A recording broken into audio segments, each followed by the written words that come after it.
Yes, I can hear you. Okay. Yeah. We can all Yes. hear you. Okay, thank you so much. I think we will ask everybody to mute. Just mute yourself when you are not speaking. Thank you. Let me just show my face. It's a little bit dark here.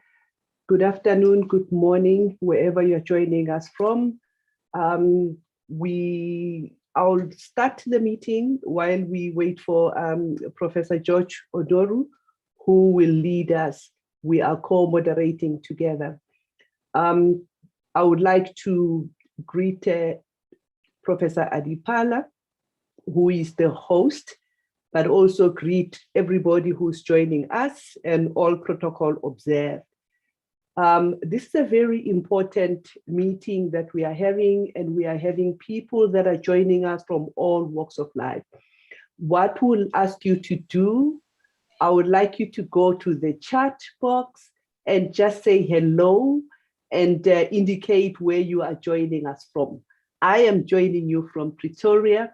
I can see familiar names, but also see new faces, and we hope this is going to be a very interesting session.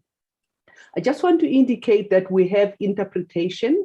If you need an interpreter, you just go and click there because we have a simultaneous interpretation. I would like to appeal to everybody to mute yourself when you are not speaking so that we can all go together nicely. Ruforum has been hosting a number of, dialogue like these from the regional levels and all that. And now we are doing this at the global level. And Professor Adipala will give us more information around that. It's going to be very exciting today. We are going to have, a different way of engaging. We're going to have, PowerPoint presentations. We're going to have a question and answer, we engage, but we also have, breakout sessions where we're going to speak and engage with one another nicely. Thank you very much. I can see people joining from Zimbabwe. We see the Netherlands, we see Fiji, we see South Africa, we see Samoa, we see Cameroon, we see India. Thank you very much for joining us. We'll acknowledge you as we go further.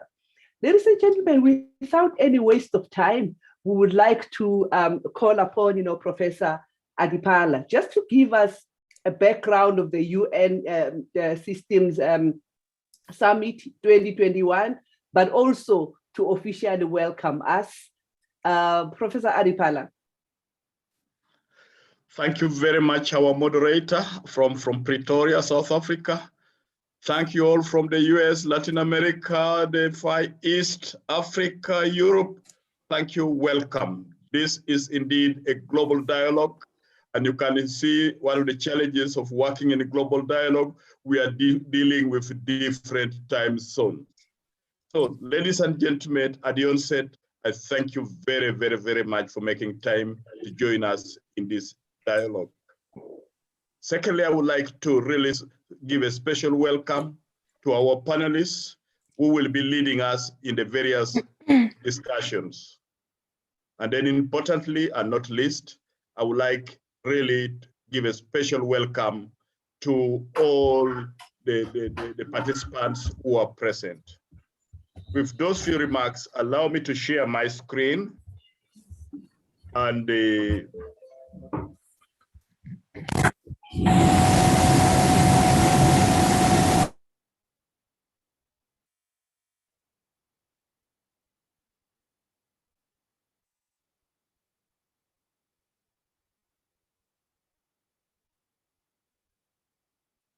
okay, I do hope you do see my screen, ladies and gentlemen. I just would like to walk you through just 4 main issues. I would like to take advantage of this meeting to briefly introduce Ruforum to you.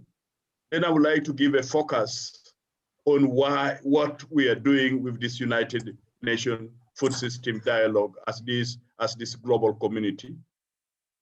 Thirdly, I would like to spell out some of the expectations that we have from these meetings.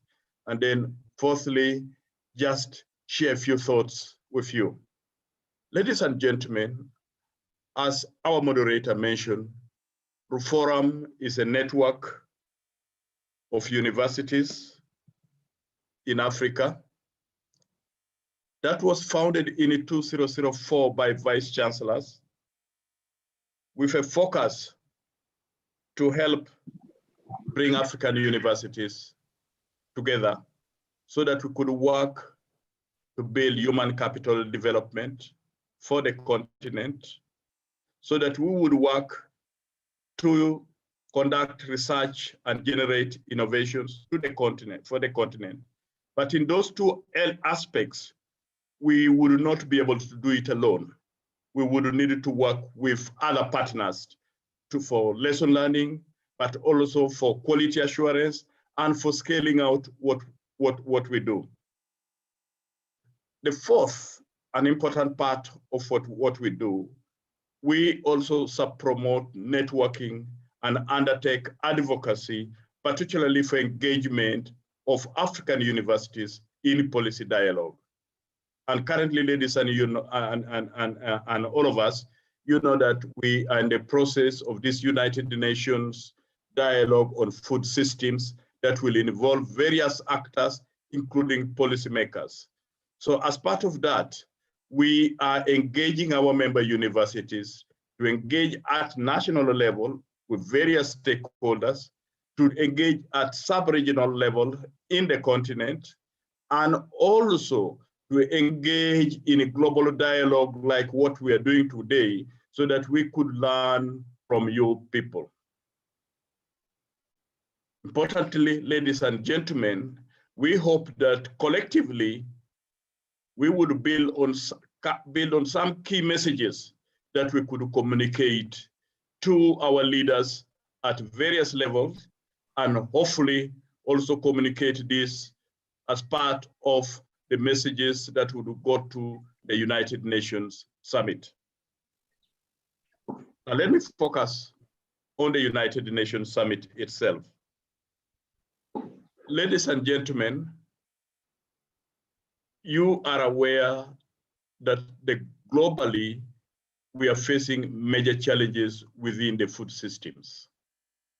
And for Africa, having made progress over the several years, our current food systems are not able to provide us with adequate food to feed our increasing populations. Moreover, we have a very big incident of malnutrition. Then, as alluded to in the earlier presentation, the little we produce, also there's a lot of wastage. And more recently, I think, and globally, you know that the challenges posed by climate change variabilities has made our food systems very vulnerable and really affecting, especially the smallholder farmers. Now, to respond to some of this, yes, Professor Dipala, your yes, slides are not moving. We still see the opening slide. It's all right. Let me talk on it. Okay. And then really looking at it.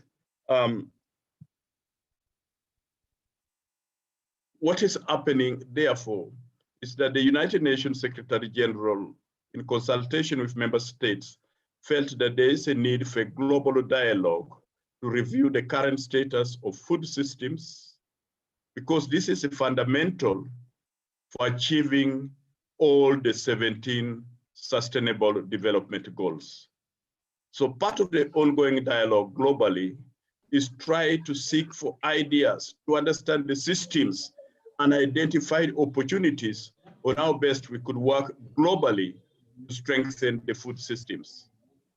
It is hoped that through this dialogue, we would come with key messages, key recommendations that could form some of the discussion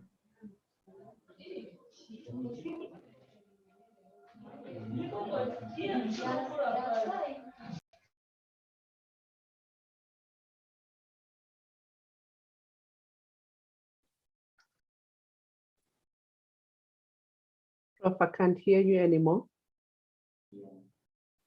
services to see how best we would follow up on some of those actions.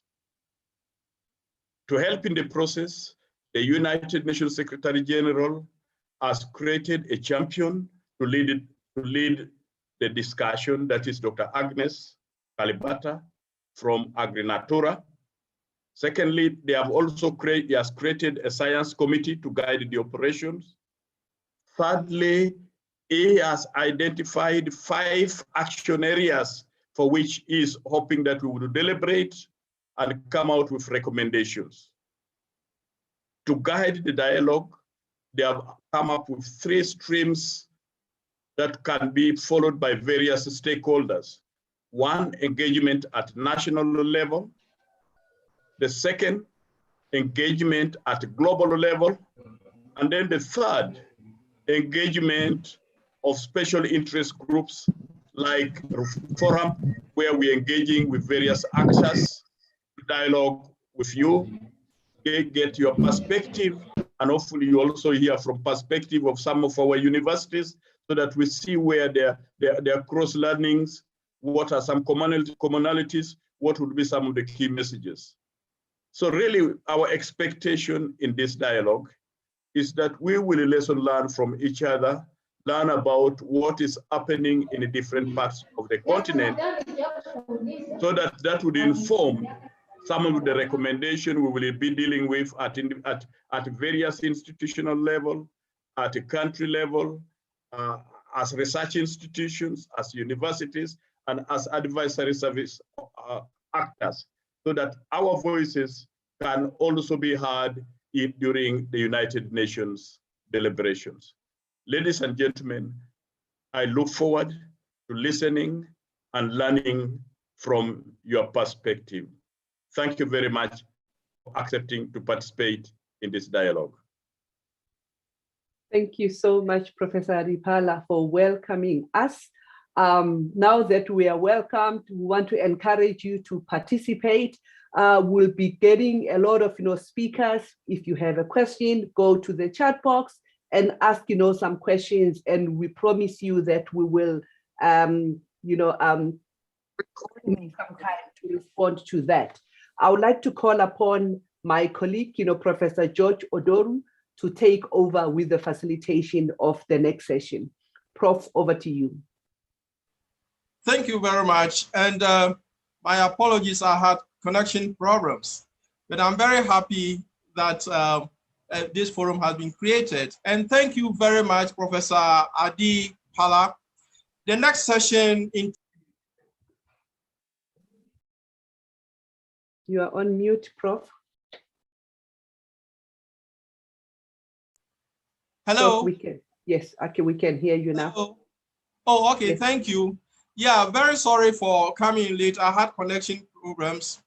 So, Professor Adipala, thank you very much. The next session interrogates the current and future food systems in Africa and the Americas. And we have 4 speakers who will help us answer this.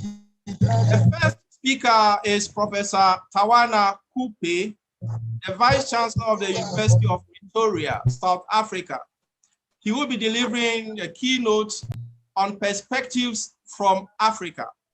Professor Kupe, you are most welcome. You have 15 minutes for your presentation.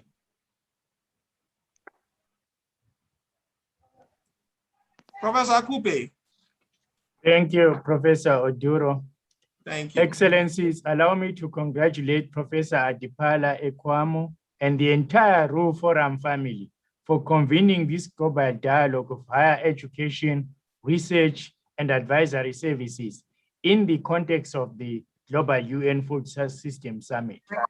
I note that in the program, Africa has been paired with the Americas, while East Asia is teed off with Europe and the Gulf states. Whether this is by design or random, one comparator of significance is that the Americas, particularly Latin America or South America, are the most significant food exporters of the world, while East Africa is renowned for its significant food import bill. This would ordinarily paint a gloomy picture. However, I have hope. I'd like to repeat and preface my brief remarks by repeating a bold statement that I made just over 7 days ago during the 25 May Day Africa Day celebration, where I declared that the future of the world hinges on the future of Africa.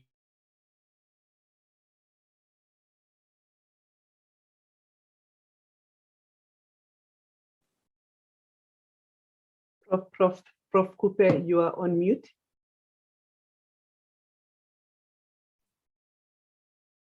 Okay, let me repeat my previous statement. I don't know how I went back into mute. I would like to repeat and preface my remarks by repeating a bold statement that I made just over 7 days ago during the 25 May Day Africa celebrations, where I declared that the future of the world hinges on the future of Africa. I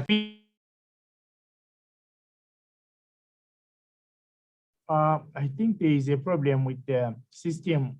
Perhaps the host is muting on that side, because I haven't muted myself. Go ahead. Can I continue? Yes, go ahead. I feel compelled to even say this louder today as I address this forum on higher education, research, and advisory services. As I strongly believe that research, particularly transdisciplinary research, is the ladder for Africa's transformation. Africa is indeed the future, not just for Africans, but for the whole world. Africa can feed itself and can feed the whole world as it can capitalize on its demographic dividend and natural resource wealth. By 2030, young Africans are expected to make up 42% of the world's youth and account for 75% of those under 35 in Africa itself. 60% of the world's arable land is in Africa, and 79% of Africa's arable land remains uncultivated. Overall, Africa is about 9% of the world's freshwater resources and 16% of the world's population. The newly established Africa Continental Free Trade Agreement, which brings 54 countries, is the largest free trade area in the world. We are slowly taking our rightful position in the global map or in the world map. The fact that the United Nations has seen it fit to convene for the first time in history a UN summit premised on food systems speaks volumes about the global food system that needs the world's attention and that clearly needs fixing. One thing that is clear is that solutions from business as usual and those from within our silos and compartmentalized education and development system will no longer create sustainable solutions. We're talking about creative, sustainable solutions that address not just one, but all three components of sustainability, from the economic angle, social angle, and environmental angle. We need to go back to the drawing board and look at the very basic societal challenges that the world faces and that Africa faces. We can be clever and pull lessons from the ongoing COVID-19 pandemic that has brought the world to a standstill. With regard to food systems, three burning questions are alive in most African countries. The three burning questions that are alive in most African countries are: how do we protect human health from zoonotic diseases? How do we protect humans from climate change? How do we feed and nourish the growing population and provide dignified livelihoods that create opportunities for the youth? Their answer lies in transformational sustainable food systems, from the farmer's fields to the plate on the table, and the very people who consume the food. Everything needs to change and embrace the call for sustainability. After all, food relates to all 17 Sustainable Development Goals, the SDGs as we call them. And so without transforming food systems, there is little chance of achieving the SDGs by 2030. This clearly calls for a transdisciplinary approaches where researchers, the education system, and the delivery of advisory services are accompanied by multiple disciplines intentionally curated to solve societal problems. We put that point differently. What we need is to have people coming from different disciplines, sitting together to co-create new knowledge, which is meant to drive sustainability, not the old silos and the old divisions. I'm happy to report that the African Vice Chancellors that I met up at the University of Pretoria inaugural Africa Week, which was held 9 to 10 March this year, we were able to articulate the challenges in our broken food systems and recommend solutions. The 5 challenges that were highlighted included the lack of visibility and understanding of what a sustainable food system looks like, poor governance in the system, funding that is inadequate for research, poor training, and policy discord. In order to transform the African food systems, the Vice Chancellors highlighted 1, developing sustainable diets by taking an integrative food systems perspective to deliver health and well-being linked to the transformation towards the circular economy and bioeconomy. 2nd, enabling transformation to a healthy diet and good nutrition. 3rd, understanding food production and utilization issues, covering areas of efficacy, sustainability, climate risks, and diversity of resources. 4th, capitalizing on opportunities and the coming together of the biosciences and other rapidly advancing sciences. 5th, addressing the leakages between food, nutrition, energy, water, and health. And 6th, last and 6th, promoting activity at the science policy interface, thereby reconciling policy disconnects.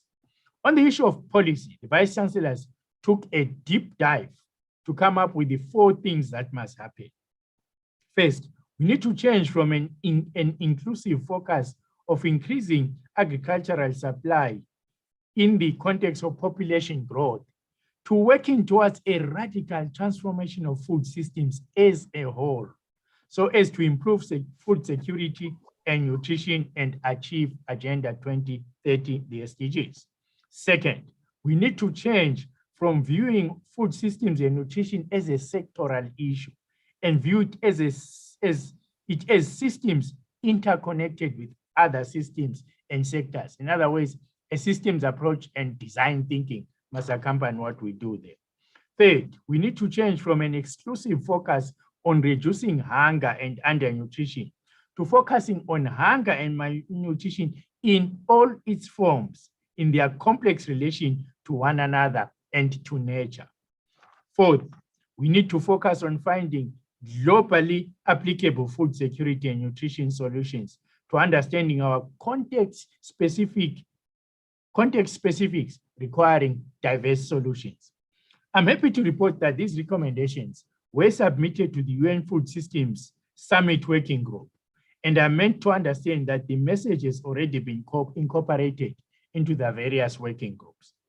The submission was made by the African Research Universities Alliance, Center of Excellence in Sustainable Food Systems, ARUA SFS, which, by the way, is a partnership between 3 African universities, the University of Ghana, the University of Nairobi, and the University of Pretoria, whose vision is to harness partnerships for cutting-edge science. Our global partner is the University of Leeds, and Professor Sibanda, Lindiwe Sibanda, sitting here, is the director of the Center of Excellence. I have every reason to believe that Africa can and will be able to feed the world. We are already making major transformational changes. I would like to share 3 recent events that have reignited my belief in Africa as the emerging lion. First, just a few weeks ago, there was a ship on the high seas sailing to Rotterdam in the Netherlands, carrying export agricultural products from South Africa. The ship was carrying 3D printed avocados fitted with microcomputers from the University of Pretoria, where we are measuring the impact on the produce by the ship's movement and broader environmental issues in the ship, and sending live real data to the University of Pretoria's Engineering 4.0 complex. We can now harness actually big data in real time using 4IR technologies to understand what happens to our project. I need not elaborate what the benefits of this would be to transforming a farming and the farming economy. Secondly, on the 18th of May, we hosted at the University of Pretoria Future Africa Institute and Campus the first Nobel Prize dialogue in Africa, which focused on the future of work. The open cross-disciplinary forum brought together a unique constellation of Nobel laureates, world-leading scientists, policymakers, and thought leaders to discuss global issues that affect us all. There were 5 Nobel winners in total.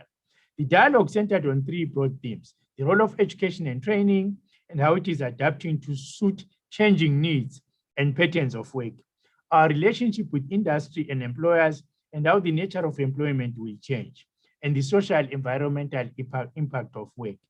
The impact of technology is central to almost every aspect of our lives and will naturally form a cross-cutting theme in the Africa we want to create, Agenda 2063. To host the Nobel Prize dialogue for the first time in Africa means that Africa is joining the critical conversations on current major issues that are both local and global, and sustainable food systems is one such issue. It further means Africa's voices will be part of the discourses shaping the choices that influence the future. And we have to be at that table. Third, exactly 5 days ago on the 28th of May, we broke new records by hosting 2 sitting presidents. South Africa's president, His Excellency Cyril Ramaphosa, and the French president, His Excellency Emmanuel Macron. We were at the University of Pretoria as part of the visit, who was at the University of Pretoria as part of the visit to the Vaccine Production Support Initiative. Of the discussions held and evidence at hand, there was consensus that Africa has the capabilities and the experience to produce vaccines. I'm happy to say that at the University of Pretoria, it was not yet been just hosting of sporadic events, but we've institutionalized the whole journey of creating the Africa we want by establishing a fully fledged center, a fully fledged institute, the Future Africa Institute, with a bespoke campus, where we are hosting the best of the world scholars with dedicated research chairs for coordinated transdisciplinary research to find evidence-based solutions to Africa's complex challenges and development agendas. Future Africa is an African-focused initiative promoting research by establishing multinational academic leadership networks, conducting impactful future-focused research that is relevant to Africa, but also to the rest of the world. We do this on the premise that through excellent research, Africans can and should be leading the transformations needed by our continent and our world.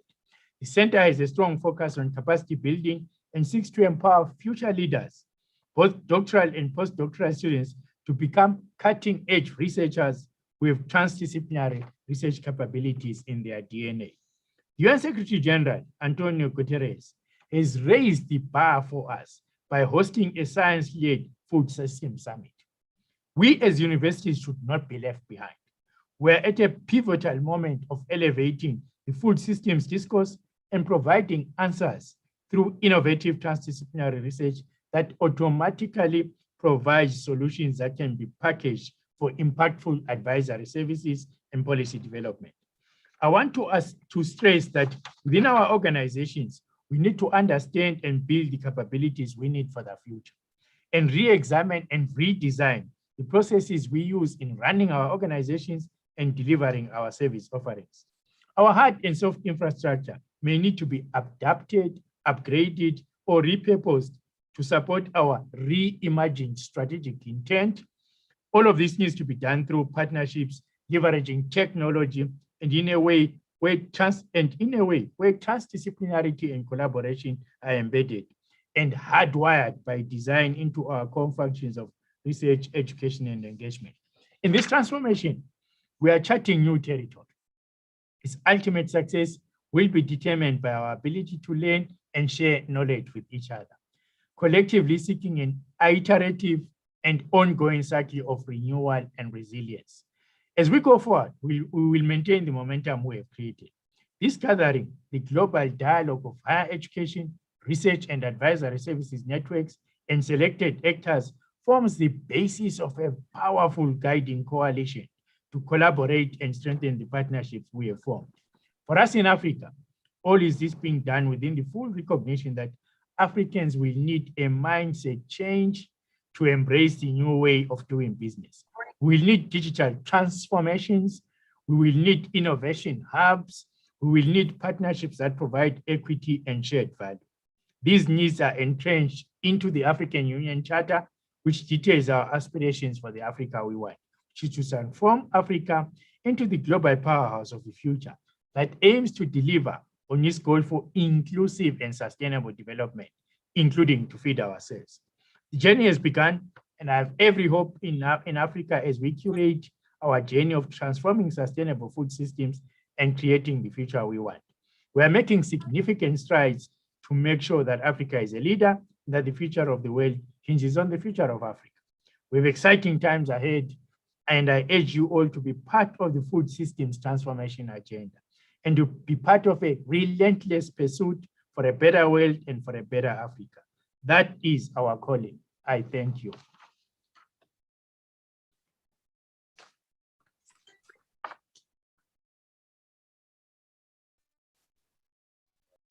Thank you very much, Professor Kupe. Without transforming our education, there's little we can do in terms of strengthening our food systems. Africans need a mindset change to embrace transformation initiative. We thank you very much. Colleagues, there will be an opportunity for questioning. You can also send your questions through the chat box. On this note, we move on to the second presenter, Mr. Benny Burola, the Vice President for International Programs, American Public and Land Grant University, USA. He will be giving us perspectives from North America. Mr. Benny Burola, you have 15 minutes. You are welcome. Present. Thank you very much. I did have a PowerPoint prepared. I don't know if someone will be bringing that up on the screen. If not, I can wing it. That should be possible. Yes, if you are able to share it from your side, please do so. I will not. So I will just go without it. So I'm a former teacher, so I'm good at winging things when technology doesn't always work. So let me begin by just thanking you for having APLU here to present. A bit about the Association of Public and Land Grant Universities. We are the oldest higher educational association in North America. And I say North America because we represent universities, public research universities across Canada, Mexico, and the United States. And our membership consists of around 244 public research universities, land grant institutions, state university systems, as well as affiliated organizations. I'm going to speak today mainly from an American perspective, and specifically from our land grant institutions perspectives. And we have about 112 land grant institutions. These were the universities that were established during the American Civil War by Abraham Lincoln, really to help initially teach agriculture and provide your average citizen with access to a quality education. Thank you. Can you go to the next slide, please? Excellent. So let me begin by starting from sort of a US perspective here. We are, as I mentioned, an association of land grant universities, and I want to speak about how we work on food security. We work and engage in research, education, and particularly cooperative extension services focused on ensuring that food security. Our colleges of agriculture engage in research on domestic food security, human health impacts, nutrition policies, food system efficiencies, and food access. And our extension system really helps people at the local level be connected to food security options and help farmers and agribusinesses along the supply chain to understand market opportunities. A few examples of what this might look like in action. At the University of Illinois, they have found recently that choline, which is a found in animal-based products like meat, poultry, fish, dairy product, eggs, when taken during pregnancy can really positively influence infant metabolism and brain development. So that research, that information is then shared with a larger community. At Fort Valley State University in Georgia, they've worked in the agricultural researchers to combine aeroponic technology with bee farms, banana farms, to grow traditional crops that can feed more than 1,000 households in the local community for free. So this concept of university research going to benefit the local communities is a key part of our extension work. Now, the slide that you see in front of you, actually, you can go back a slide. Thank you. I want to talk about food, nutrition, and security here in the US specifically. We have, like most parts of the world, suffered from this pandemic in the past year in regards to food security. Many of our most vulnerable citizens have lost not just family members, but jobs, homes, and reliable access to food. Prior to the pandemic, official numbers stated that around 10% of American households were food insecure, meaning they were going and skipping several meals. And that's around 35 million people in the United States, over 5 million children. And this is before the pandemic. We know that these numbers will have increased dramatically during the pandemic. Some estimates are that they may have doubled. And so this chart shows what our government is doing in response to food insecurity. This graph shows, as you can see, a large increase starting in March 2020, when the pandemic really hit the United States, on the increase in funding for what's known as our Supplemental Nutrition Assistance Program, SNAP. And this is a program that provides nutritional benefits to supplement the food budgets of some of our poorest families. And that number, you see, starts to decline a little bit toward the end of the year as food supplies and as transit systems start to do a better job in being able to provide food security. But we can provide funding support to help families buy food. But what's really important is that we're able to produce food. And I think with climate change, how we grow and where we grow will be heavily impacted, and we need to start preparing for this. So with the next slide, let's talk a bit about addressing the agricultural productivity and climate change. Our researchers and extension agents and educators are looking at agricultural productivity and climate change in three major contexts. The first is mitigation and sequestration. So this is addressing climate change head on by reducing emissions from agriculture-related production. The second is adaptation, how we adapt our food, our fuel, and our feed production and transport systems to be productive as the temperatures change.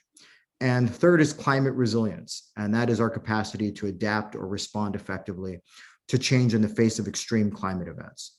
Our extension professionals are working to provide information to producers, to the communities, to really address some of this extreme weather and transfer innovative technologies and management strategies so that we can be as well prepared as possible for the upcoming changes that we anticipate. Some examples of this, in the last 10 years, the US economy alone took about $500 million economic loss as a result of yield variety due to climate change, due to unstable farmland across the Midwestern part of the United States. Michigan State University has been working closely with big data and digital technologies to try to see about some modeling to adapt yields for what a changing climate might look like, so we can properly plant the right crops in the right climate zones. At Clemson University, they are working on development of heat-tolerant peanut varieties. This is incredibly important, as peanuts are an important crop worldwide. I used to live in West Africa. I'm very aware of how important peanuts are in West Africa, but it's a global issue and challenge. So how they can be grown in various heat temperatures is going to be very important.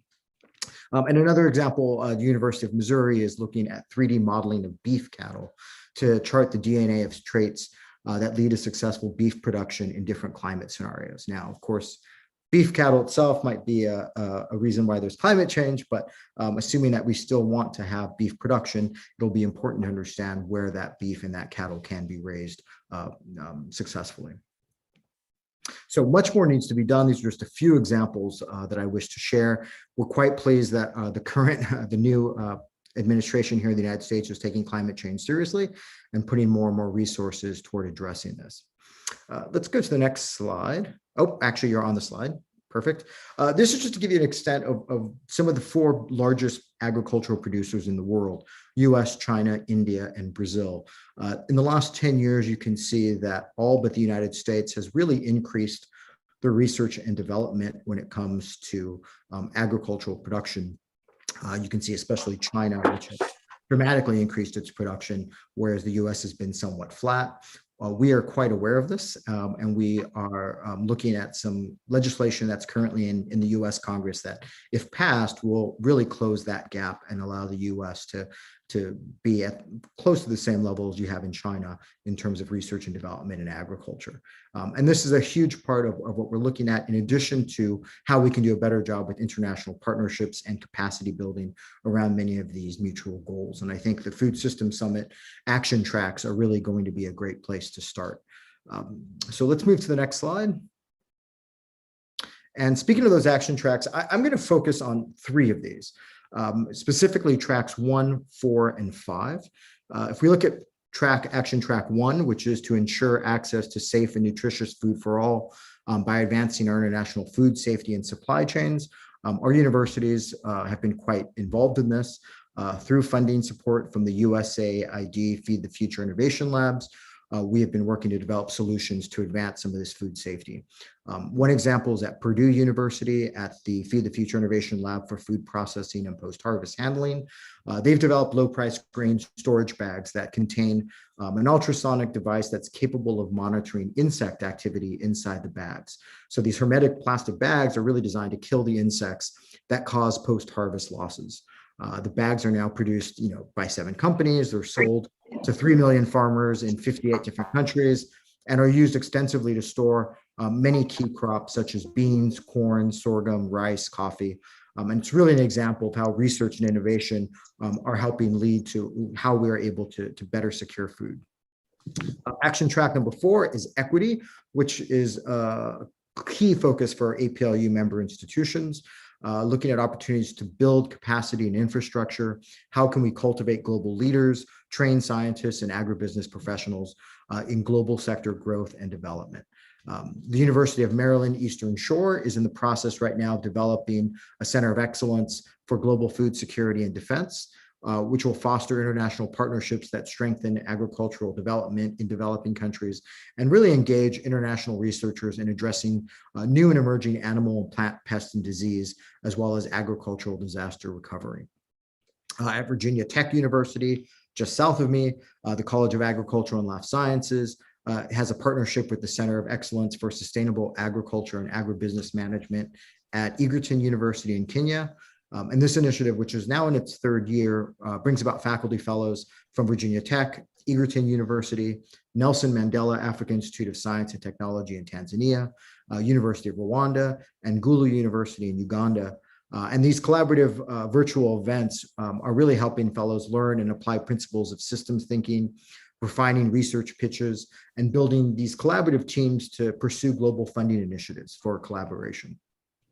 And action track 5 is another area that we're incredibly committed to and prepared for building capacity for resilience to vulnerabilities, shocks, and stresses.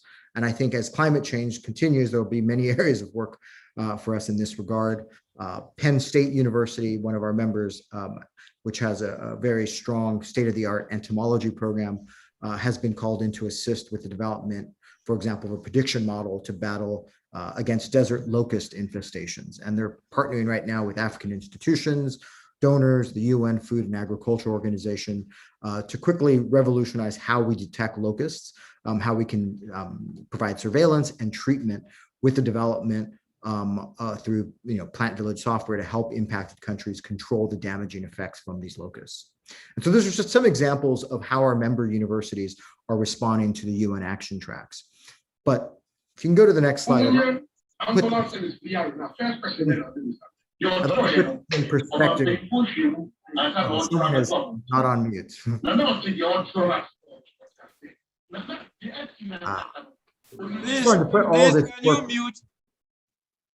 want to just put all of this work into some perspective, however. This is a quote from Professor Gabiza Ejeta at Purdue University, and he is an Ethiopian-American plant breeder and geneticist who won the 2009 Food World Prize for his contributions in the production of sorghum. And I just think it's so important for us to always keep this in mind as we're having these conversations on international research. As he states here, the purpose for this is to eradicate hunger. It's to feed people.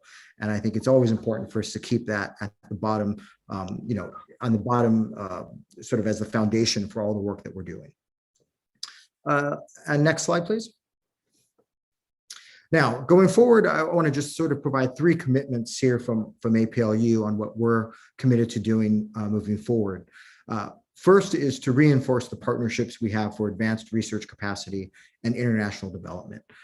This can be done largely through our USAID Feed the Future Innovation Lab and global health programs. Our land-grant institutions are engaged in research partnerships already to advance food safety and security, agribusiness, gender equality, leadership, and also in managing transboundary pest diseases and post-harvest challenges. Also with our offices in the colleges of agriculture, they coordinate many international activities which put research into action. For example, through the Globalizing Extension Innovation Network, or GEIN. This network shares and develops best practices for global extension programs through cross-cultural and international experiences. And we engage in partnerships not only to build capacity, but also to advance global science. So our institutions endeavor to really advance the quality of global science, education, and extension by partnering around the world on the development of data-driven solutions to study and to solve agricultural challenges.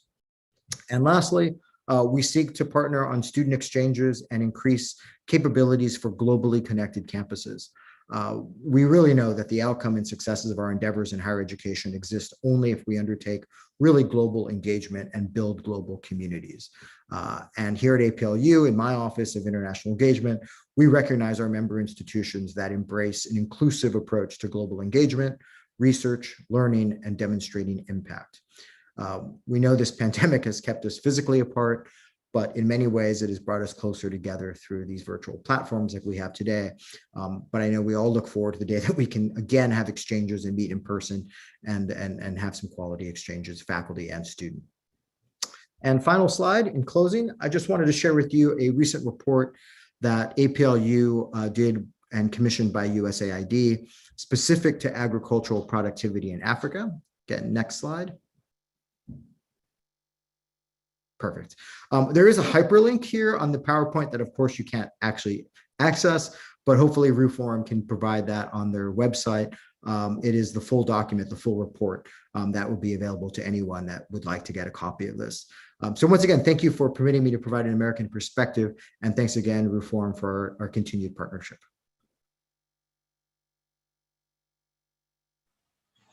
Thank you very much, Mr. Burula, for that informative presentation. Colleagues, you are encouraged to ask questions in the chat box. As I said, at the end of the 4 presentation, we would have a session for questioning, but please ask questions in the chat box. Thank you again, Mr. Burula. We now move on to Ms. Tanya Mula Garcia, President, Zamorano University, Honduras. She'll be giving us perspectives from Central and Latin America. Thank you very much. I would like to share a very brief video, 2 minutes, just to give those who don't know about Zamorano a little insight of the university, agricultural university, where we are based in Honduras. Okay.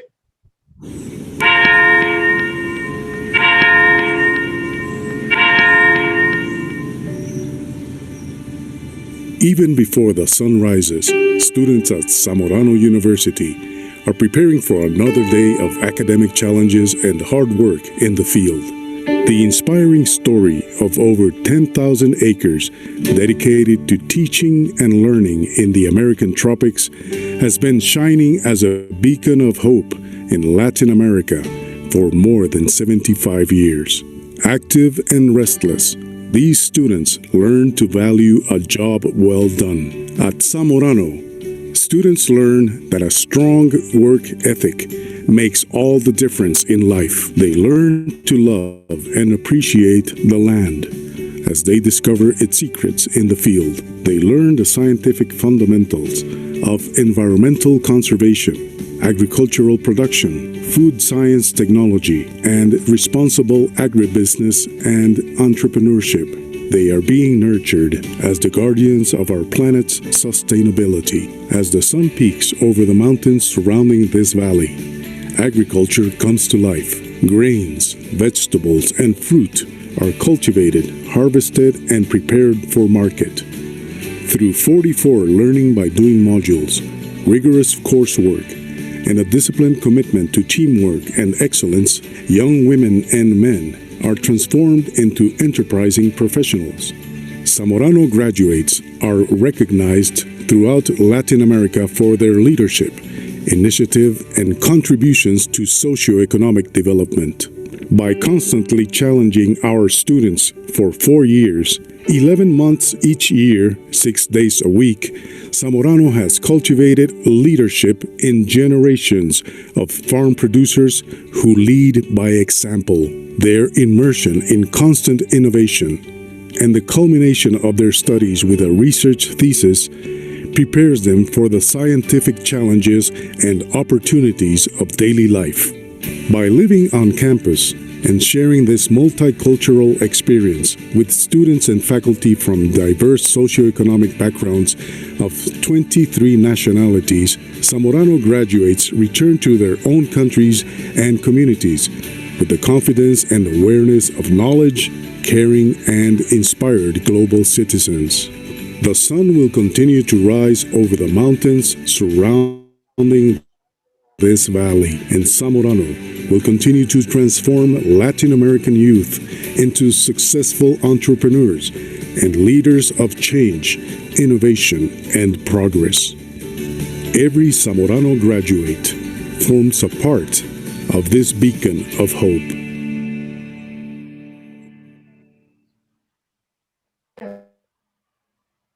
So thank you very much. I will now also share my screen for a brief presentation.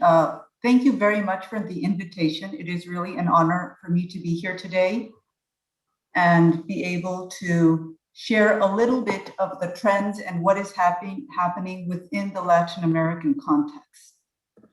So as we all know,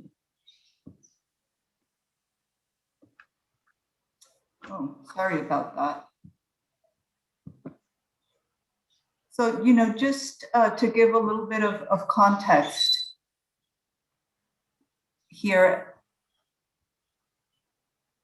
according to the International Food Policy Research Institute, food production, as we know, must grow by an estimated 70% relative to 2010, while, of course, facing the challenges of climate change and the impacts of climate change in key growing areas such as Latin America.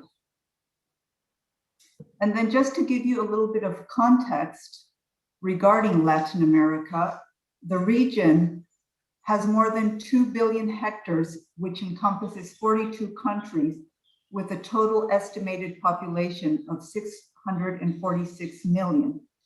So from the available area used for agriculture, 38% is used for agriculture, and from that, 9.5% is for crops and 28.5% is for pasture. The other 46% is covered in forest.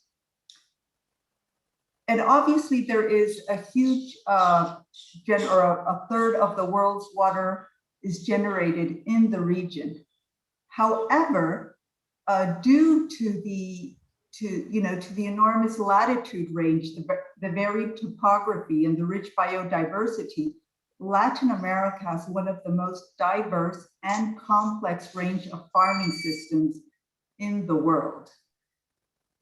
And because the region covers a great variety of agroecological zones, there are very, very different sizes, farm sizes and structures operating at different levels of technology and sophistication.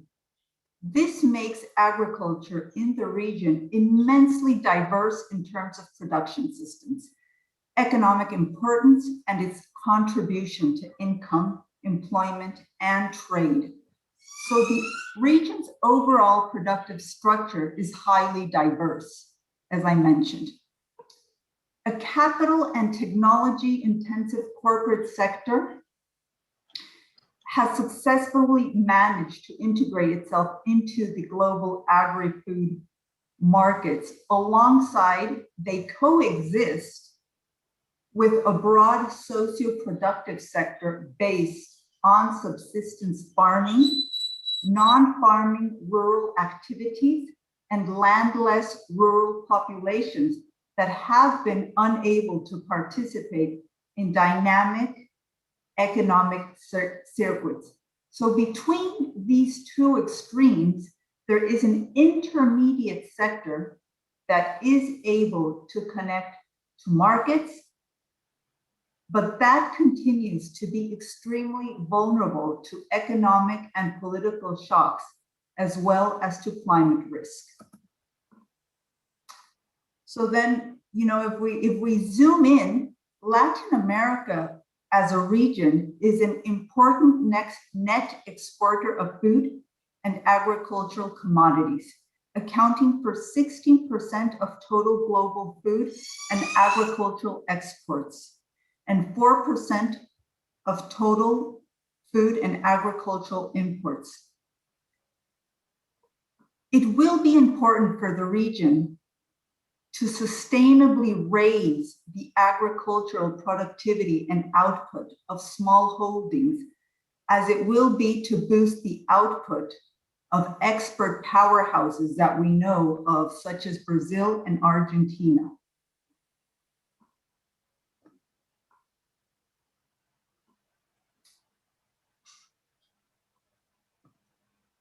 So just, talking a little bit about the trends and disruptors.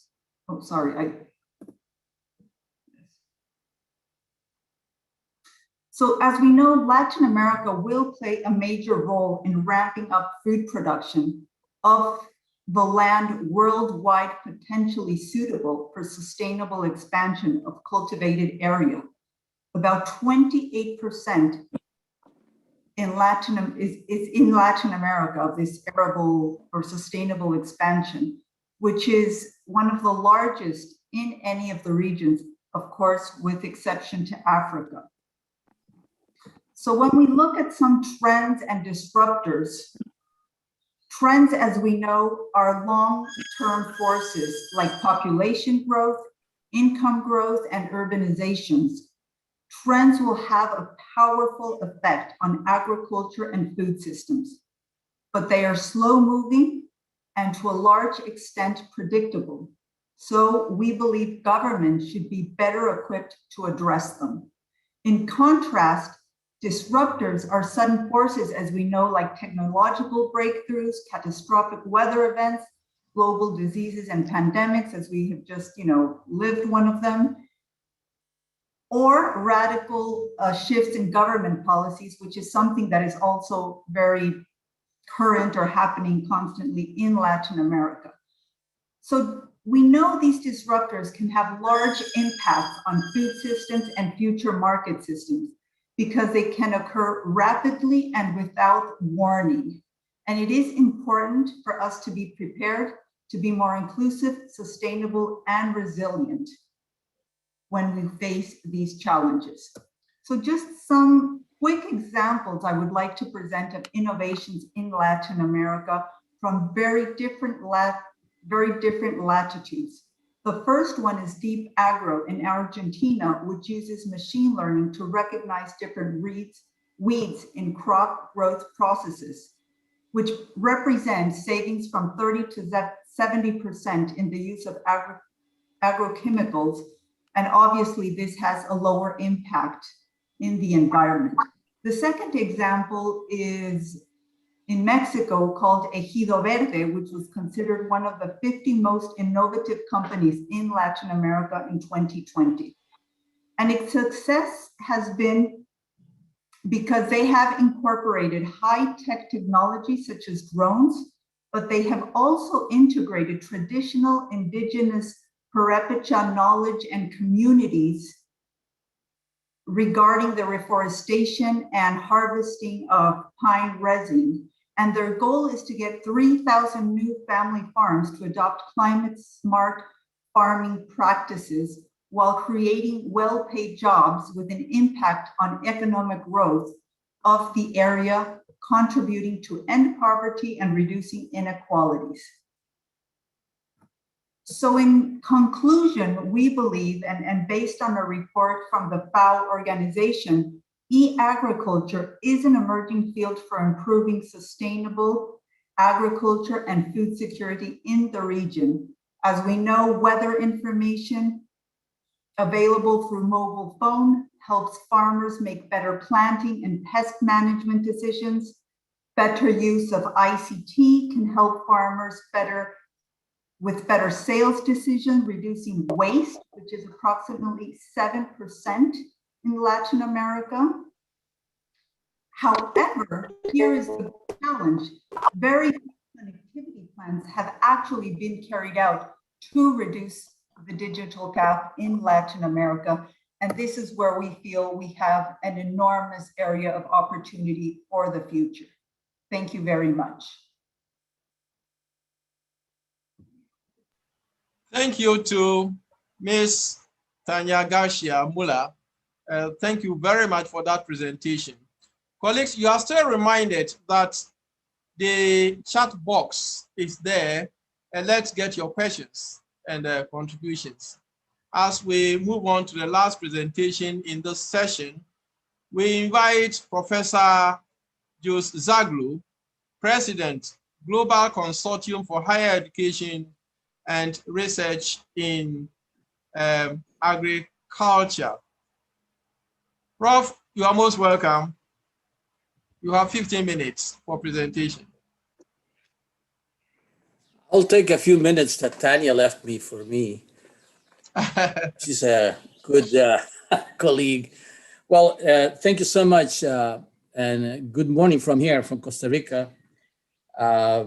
In Central America, we're not very far from Zamorano, who is a sister institution, and I take the opportunity to congratulate Tanya Muller as the new president of Zamorano. She's the first female that is president of this wonderful agricultural school. So I'm very proud to follow on her presentations. I know I will mess it up, but what can I do?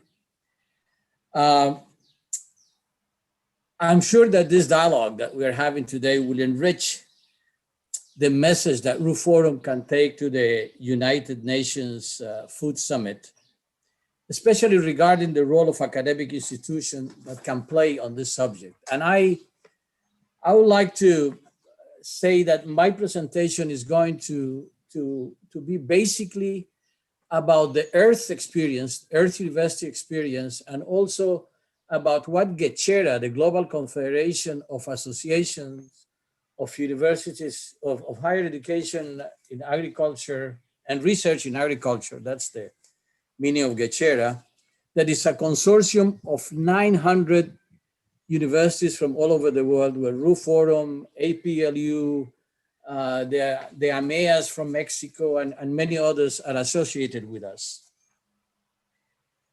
And we believe that higher academic institutions are the best suited to produce a quick change for the world. And this has been to be very important for all of us that are meeting here. And why do I say so? Because the majority of the leaders of the world, and you can say government, private sector, whatever, come through our classrooms. And sometimes most of those have come from university, have come to our universities. So we have a great opportunity, but also a responsibility to make a positive impact by directing our efforts to really forging those right leaders that the world needs. I mean, I think we have a lot of answers, a lot of technology, and all of those factors that we are worrying about have not been solved for years. So allow me to just explain my experience and why we're going to make at the end some reflections about recommendations that we'd like to make to RU Forum and to the United Nations Food Summit. In 1989, a group of visionaries from Costa Rica and other countries established a new international university in Costa Rica that they called Earth University. Our founders did not believe in the traditional pedagogy that our universities were implementing all over. There was little interest of the students to apply for agriculture. Students that went into agriculture, when they graduated, they had no jobs.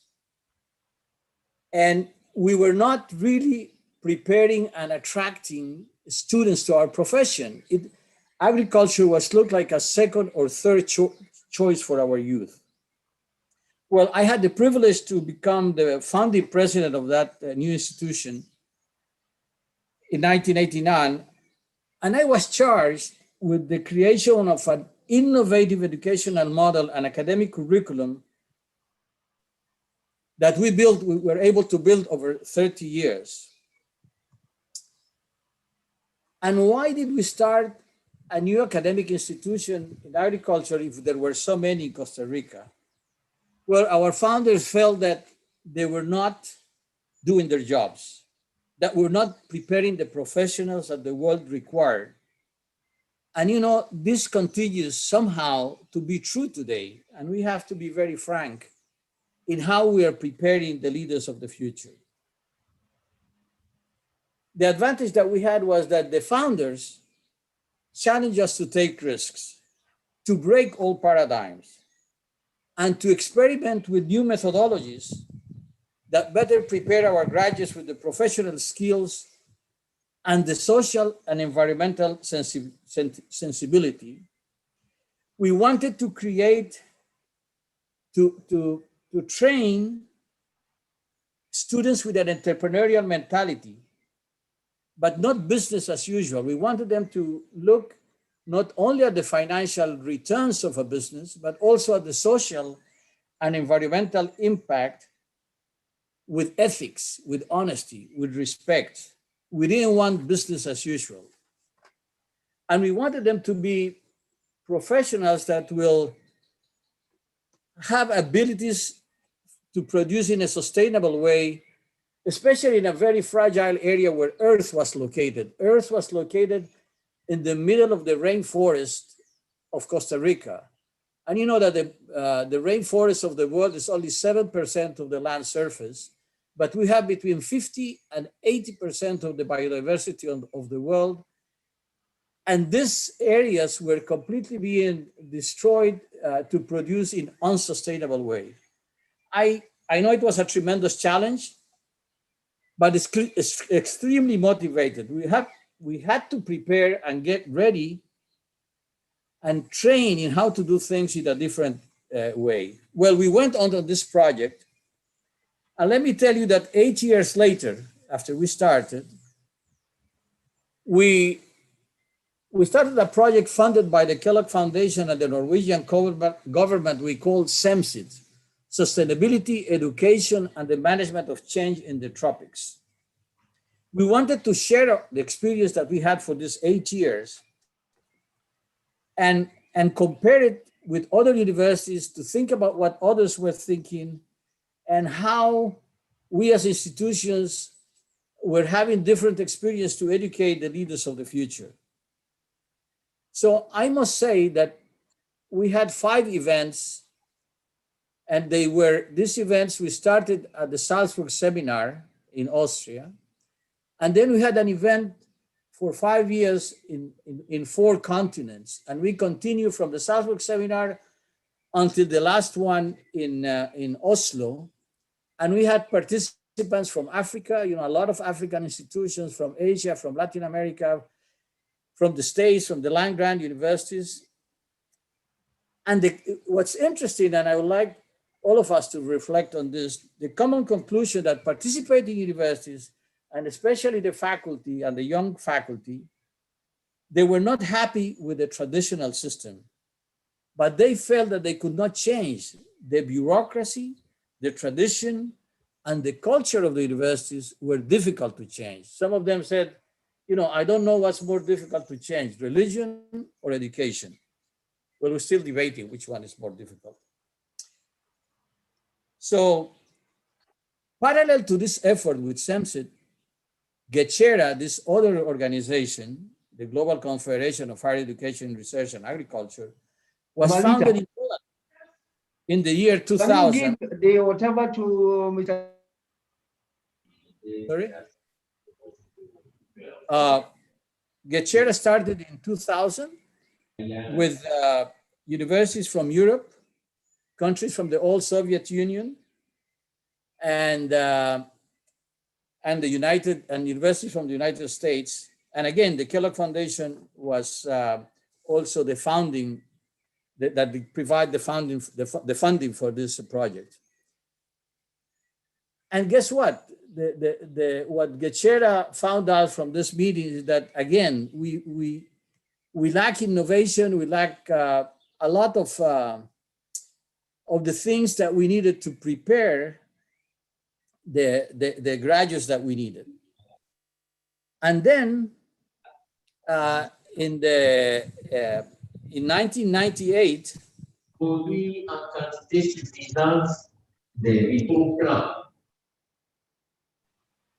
sorry, I don't know whether that's an open microphone. Can you hear me? Hello? Yes, We can hear you. We can hear you. Please I'm sorry. unmute all mics, please. Okay. So concern about the inadequacy of existing educational endeavor also promoted a high-level discussion on this topic at the World Conference on Higher Education in Paris in 1998. And this was an independent effort that we were not part of it. But what I want to say about all these experiences is that several failings of the traditional model of agricultures have come to light and are openly recognized. And I have to be very frank about this finding. Now, after all this, the Kellogg Foundation, which has been very interested for many years in facilitating university transformation. I would say before that SEMSIT and GECHERA finally united as one group, and now we form GECHERA because we were having independent but similar kind of reflections and conferences. Now we are consolidated under one group. And the Kellogg Foundation asked us, and they fund us to start an effort to share our experiences, like what I'm doing today, to transform academic institution and to catalyze change in higher education. And to try to respect my minutes at this presentation, I'm going to go to the points that we believe are important and that were discussed, but not only that, but also that we have proven to work at Earth University for the last 30 years. And these are the recommendations. First of all, the traditional method of ag education has been primarily knowledge and theory based. We should shift to experiential and participatory learning, where the student is at the center of the learning process and not the professor. In other words, the professor should be a facilitator of the learning process. The student should be an active member of the learning process, and the emphasis of our pedagogy is that we should put emphasis on learning and not teaching. And that totally changes the way that we do business in education. In other words, we need to understand the student. We need to have the students participate, to make mistakes, to ask, and put the students into group to discover knowledge, and have the professor being a facilitator of learning, and understand the strength and weaknesses of the students, rather than to think that all of them learn at the same speed.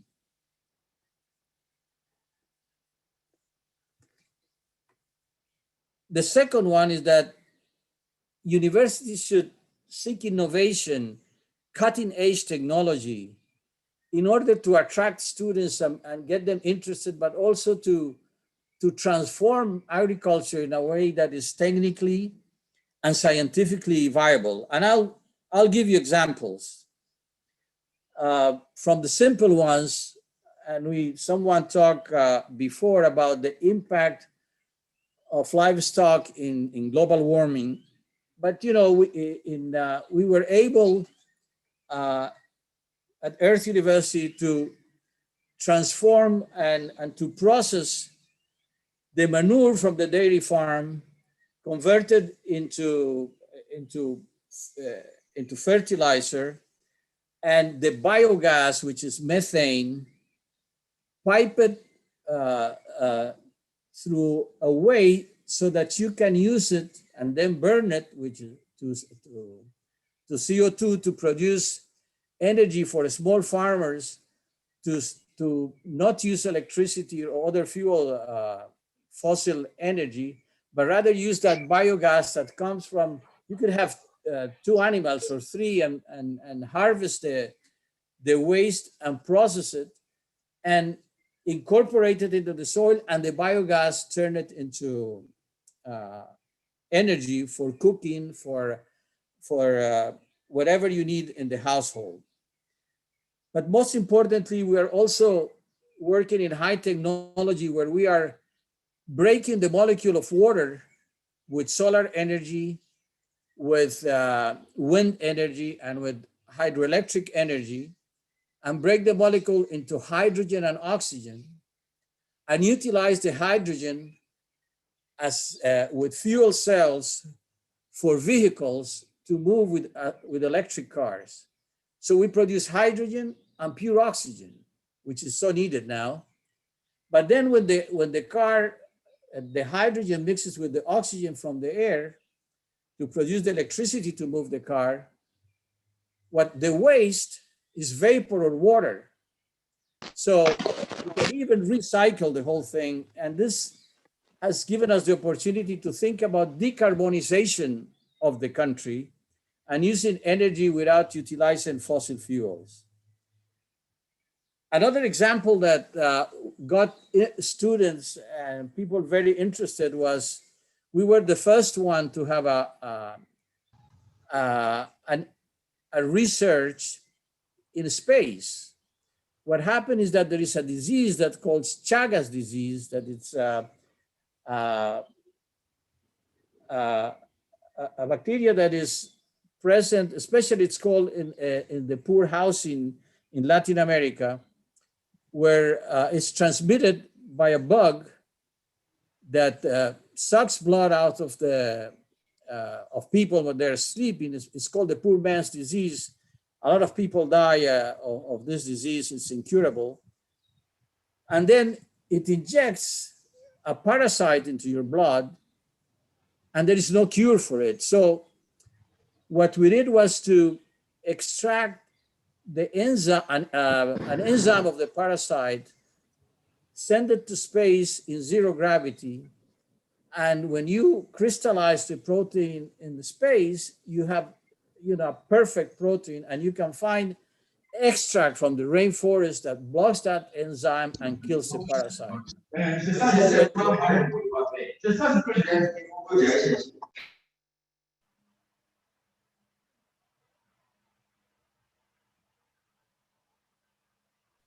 Jose, you're on mute.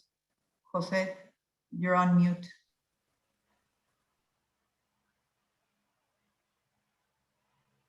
I don't know how it happened. Please go on, yes. I don't know how long I went without you hearing me.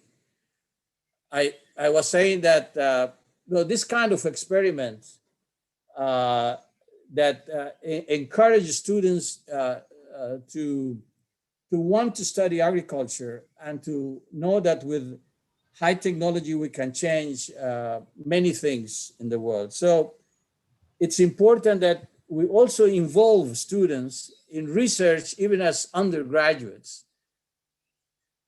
So this type of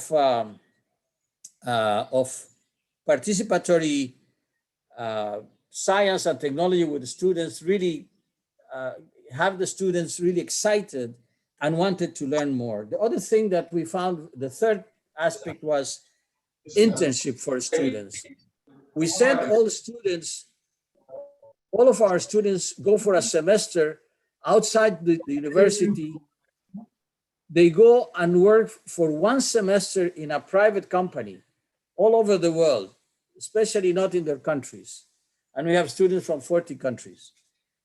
And we place them with a program in the private company.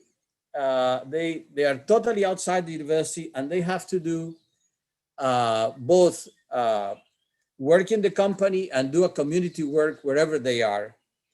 And that for them and for us has become an incredible learning experience, one of the best, because this is in the 3rd year, the last semester when they do that.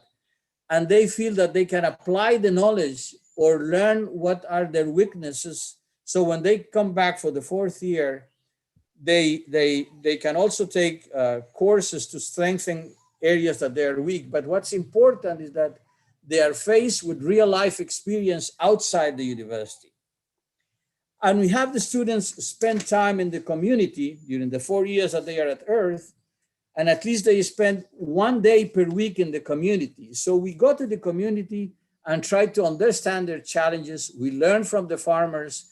It's a two-way bridge, but we also lay off the struggles that the small and medium farmers have and try to provide better opportunities and better technologies for the farmers to come out of poverty and get them engaged and have their students wanting to become professionals.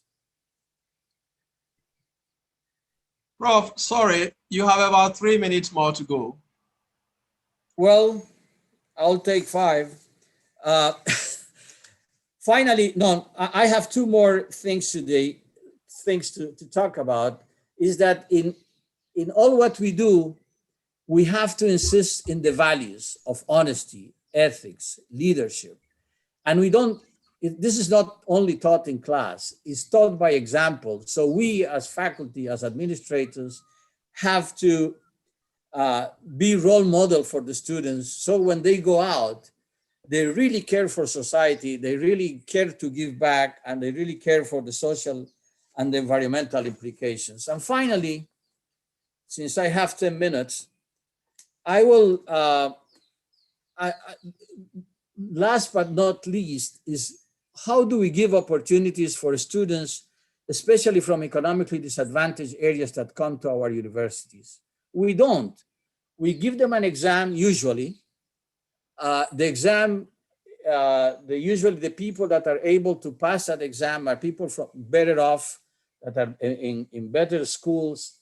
They are trained to take the exams. And it turned out that the poorer students, the people from disadvantaged areas, for them it's very difficult to enter the university.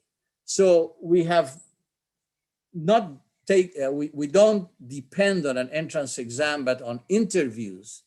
And 70% of our students come from poorer families. We provide them a scholarship, but a lot of care. And we have realized for 30 years now that if you provide care, provide another student from to accompany the weaker student in some areas, and put them together to learn from each other, very soon they come up to the level that we want. And we have seen that students that never thought they would go to college have been very successful. Not only has been the first child that has gone to university, but sometimes the first one from the community that goes to college. And that totally transforms the family and even the community. And many of them are now occupying key positions in political. We have a Minister of Agriculture in Colombia, in Ecuador, Minister of Environment in Ecuador, a minister in Colombia. And what's important is that in the leadership position, they are trying to promote social and environmental wellness and to try to create a society of peace, of progress. So I will end up by saying if we transform the universities and the way we do things, we can change the world. Thank you, Professor. Thank you very much for that presentation. I'm really touched by one key message. Universities should put emphasis on learning and not teaching. Thank you, Professor Zagru. Ladies and gentlemen, the second session has ended. We'll now discuss the presentations. I invite my co-moderator, Dr. Lami Ngwenya, to lead the discussion. Dr. Lami, over to you now. Thank you so much. Ladies and gentlemen, I'm so excited to see the chat box. It's very, very active. There are a number of questions that came up. I know some questions have been responded to, but would like to hear the voices. I picked, 3 questions. Two questions that are directed to Benny. I know you have responded, but for the sake of everyone, I'll ask those questions again. There is a question that was directed to Tanya and another one that is directed to Professor Cooper. Benny, there was a question about whether you have online courses that are available for African universities. And then the second question was around staff or student exchange programs, specifically with the Pacific Island-based universities. Just hold on and let me ask the next question to Tanya. Tanya, there was a question that is asking whether how your university is financing, such, comprehensive, practical-oriented training programs. The question was, do you have strong link with the private sector or do you get support from government? The last question was directed to Professor Cooper. Probably if he's there, or maybe I could also ask, Professor Lindiwe Sibanda, who is a colleague, to respond, to that. It was a comment to say most universities have uncultivated land and well-established faculties. However, the university communities do not produce for themselves. They are getting, produce that are produced by farmers outside universities. What is your take on that? I'll start with you, Benny. Thank you. To respond to those 2 questions, first, as an association of universities, we do not provide online courses, but our individual member universities do oftentimes provide free of charge online courses. You can look, I know MIT is one of the most famous for providing free online instruction, but that is just one of our universities. As part of our land grant and our extension mandates, part of our work is to provide education to the local communities, and much of that now is available online. So you can search for that quite easily through Google if you're looking for particular types of courses, or look through extension services specifically around agriculture at a particular university, for example. So that answers, I think, that question. The second one was about partnerships and exchanges. That is also done at either a university to university level, or sometimes through a group of universities. I can think of, for example, in Africa, there's a group of US universities led by Texas A&M University with several West African universities that do a variety of partnerships and research collaboration. And so that would depend, again, university by university. We merely represent the entire system of universities at events like this, but do not do it as an association ourselves. And in terms of the South Pacific, we do have members, not just University of Hawaii and University of Guam, but many of our continental-based universities, especially in the western part of the United States, would have partnerships with universities in the South Pacific. Okay, thank you so much for that, precise and short, answer. So let me go to Tanya. How do you do that with your university? Do you, how do you finance, these practical oriented training programs? Do you have strong links with private sector, or are you supported by government? Yes, so we are a private university, but 7 out of every 10 students receives financial aid. And this is because we do have support from different governments, the private sector, and foundations. Okay, thank you. Professor Lindiwe Sibanda, I can see you are here. I know you're working with Professor Tawana Kupe. What is your take about African university having uncultivated land, but still, depending so much on farming produce that is coming outside the university? Yeah, thank you very much, Thami. I'm responding on behalf of Professor Kupe, but I'm sure he would have a lot more in sharing his own vision. But I'm happy to share what came up 9-10 March when we had a convening for African University Vice Chancellors at the University of Pretoria. That issue was discussed. And I think at that stage, they were looking at the whole food systems, not just production, but along food from farm to fork. How can universities, university farms, university student accommodation deal with the issue of food? One thing that came out here is that charity should begin at home. Let's make those university farms productive. Let's make them the experiential platform for our students. But more important, there was the issue of food loss and waste, whereby the food that is served, particularly its nutritional quality and what is really going to waste, is not quantified, measured. So the big call by the vice chancellors was that let's revisit production in our farms at the universities. Let's also look at the issue of food loss and waste, but most important, the nutritional quality of the food that is served in the university hostels. Can we look within and go deep on nutrition and nourishing our students rather than feeding empty calories? That's what came out. Professor Kupe is back and he can talk about maybe the University of Pretoria experimental farm and other issues. Thank you. So if I may, Dr. Ngwenya, is that taking off from what Professor Sibanda has just said, is that also some universities in South Africa, including our own, started what are called urban gardens, where they want both to do two things: to use some of the land they have in sustainable ways, both as Professor Sibanda said, for teaching, learning, and research, but also at the same time for creating a pipeline for sustainable self-sufficiency for university students with nutritious food. Some of these gardens are actually run by the students themselves and the ordinary workers of the university, because we have a problem, as you know, of student food hunger as well, where students often do not have sufficient means to feed, do not necessarily live in residencies, and come from poor backgrounds. And that actually we empower them by making them use that land. But they are also not just planting in a random manner. They're actually using some of the more urban techniques, technologically driven techniques, and they learn also how agriculture can be both climate friendly, resilient, and sustainable.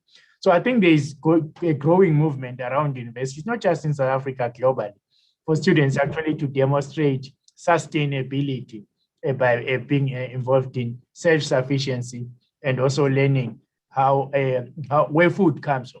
Too many of the students we teach often have never thought about where food comes from. They actually think it comes from the supermarket. They don't actually understand it comes from, land, and that land is worked by real people, and that they can only learn the world by actually being engaged in it. So as Prof. Sibanda said, charity begins at home, but there's no better learning than experiential learning. Thank you so much. I like, the notion of, charity begins at home. I'm going to take one more question. This time around, I see, is it Samuel? Samuel Elelu, you ask a question to Professor Jose. Let me give you an opportunity to ask that question yourself and keep it very brief. Samuel? Thank you. I'm Samuel from Gulu University in Uganda. And we have a similar model with that of the earth, especially at the Faculty of Agriculture. But particularly, it is difficult to scale out this kind of model across the university, especially in faculties where they are doing other disciplines that are not agriculture in nature. And also, being a fully public university, you find it a little difficult, especially in terms of resources. So my question was, from the experience of Professor Jose at the Earth, are there some options, especially in supporting in terms of creating the finances and the support systems that can enable that kind of model to be adopted in a university like ours? Okay, Professor Jose, very brief, the question to you. Thank you very much. You know, we depend basically on an endowment that was given to us at the very beginning. But frankly speaking, the way that we have been doing that is by writing proposals and convincing donors that a change is needed. And in this case, I know that the Kellogg Foundation is very interested in this innovative ideas for change. That if an institution like yours, I would encourage you to write a proposal and you know, present it to some of these foundations. We have found a tremendous response from them, very positive. And I don't know whether if the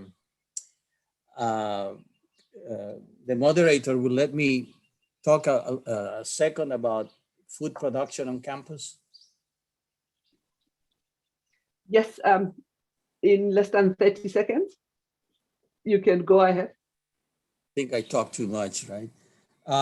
Yes, I wanted to say that one of the important things is to encourage students to become entrepreneurs. And we provide, you know, we get students, 4 or 5 students to get together to start a business. And we even give them a loan to start their businesses. And they have to go from zero to marketing their product. And usually what they do is that they produce whatever they want.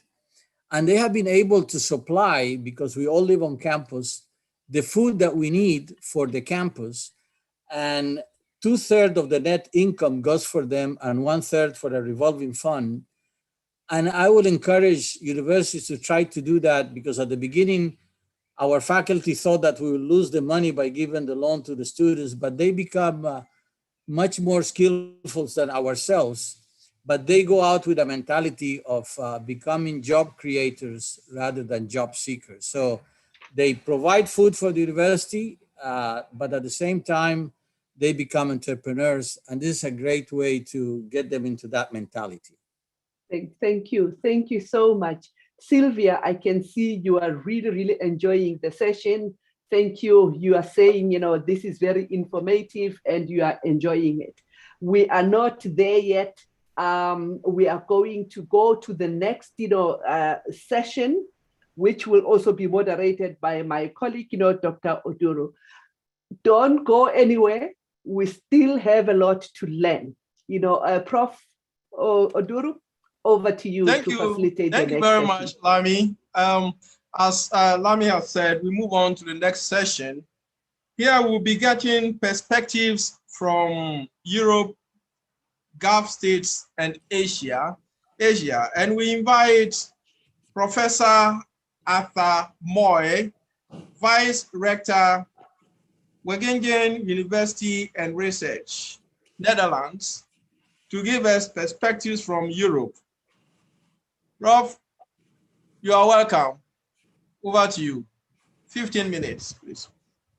Thank you very much, Professor Oduro, for introducing me. By the way, I'm a rector. Normally, I'm not a vice rector, but that's for the details. Thanks very much for this invitation to speak to you. And thanks also for organizing this important RU Forum in preparation of the UN Food Systems Summit 2021. We all know it's an important event what is taking place in a few months, and I think it's very wise to have this preparation for that. So I will talk a little bit on the perspective from Europe, as you asked me. So what are now the key issues which are seen as driver for food systems in Europe?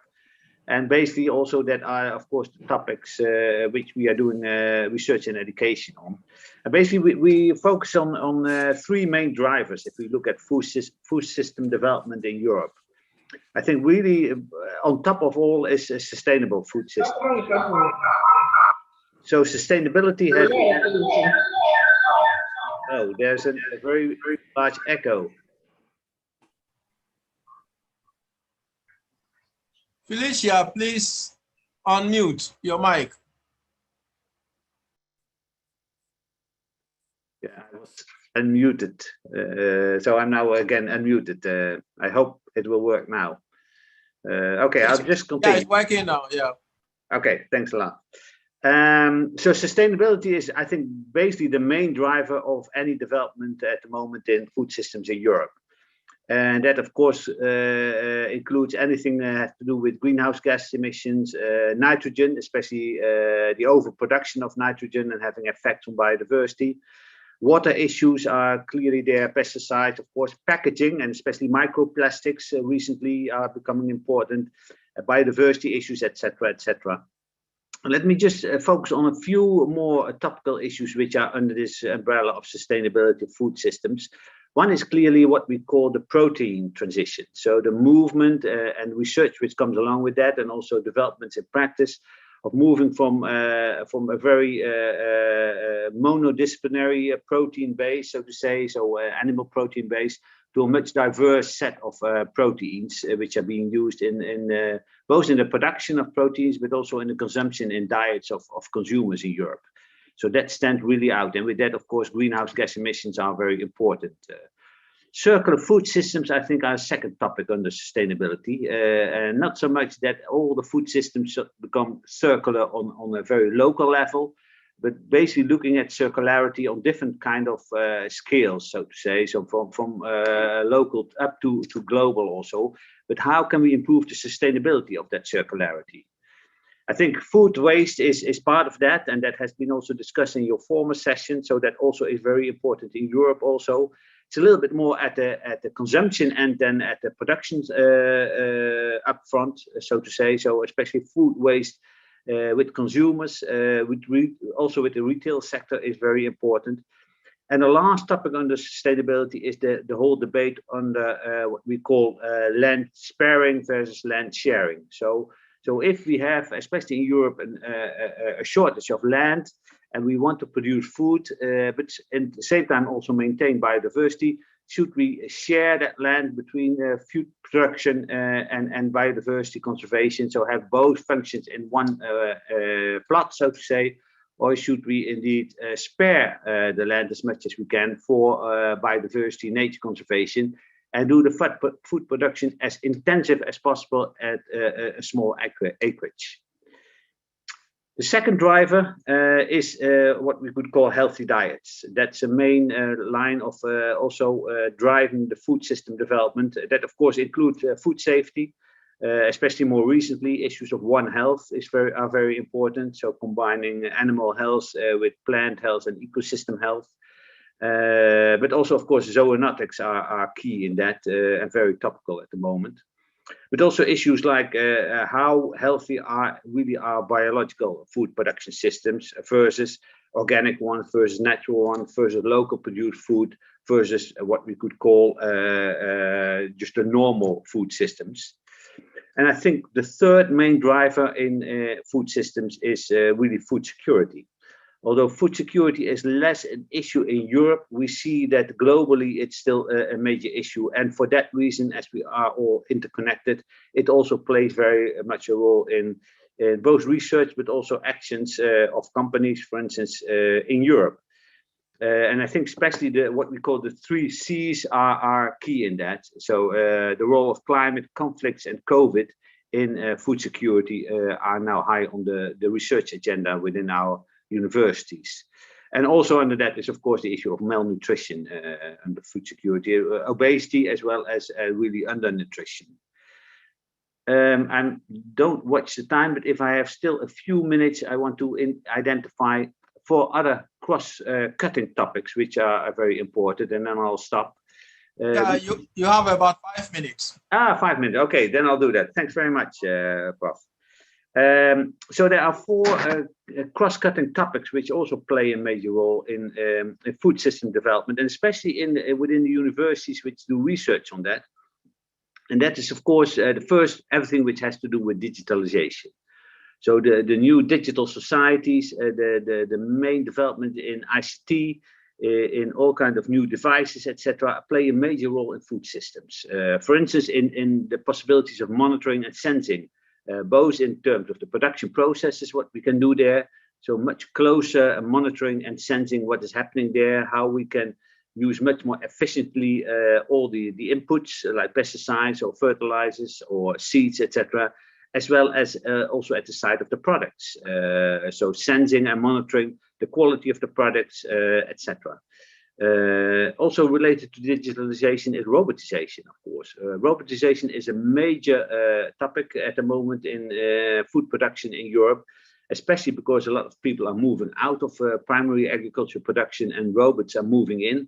So there are large research programs on what we can do with robots at the farm, but also, so for instance, related to planting and harvesting, etc., but also further on in the food chain in terms of the processing, but also at the consumption side. So digital food processing really in the kitchen of the consumer is now a main topic of research.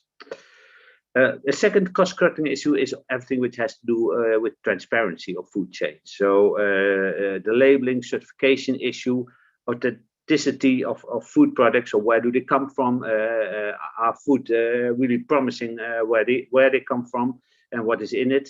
The tracking and tracing of food throughout food chains is a key issue.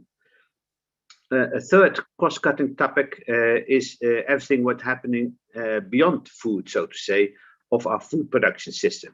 So we call that usually the bio-based economy, or they also have different names. So how can we use maybe not so much food products, but especially the waste or what used to be waste of food production for all kinds of other means? And that can be, of course, for energy production, which is a low-value application, of course, but also much more high-value applications, material, chemicals, you name it.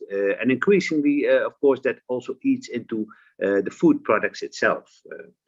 And finally, the last topic, which still is back on the agenda, we have to say, is everything which has to do with breeding technologies, and especially the new breeding technologies, including all kinds of CRISPR-Cas systems, what we can do there. And we see kind of new, maybe you could say a new green revolution, but in a very different way coming up.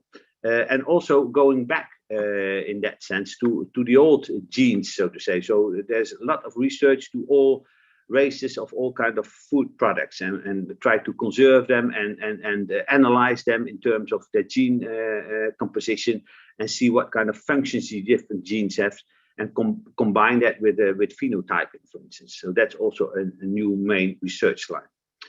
So with that, I stop. I think I'll give you a brief overview of what is key at the moment in European food systems research, and look forward to answering also some of your questions. Thanks very much.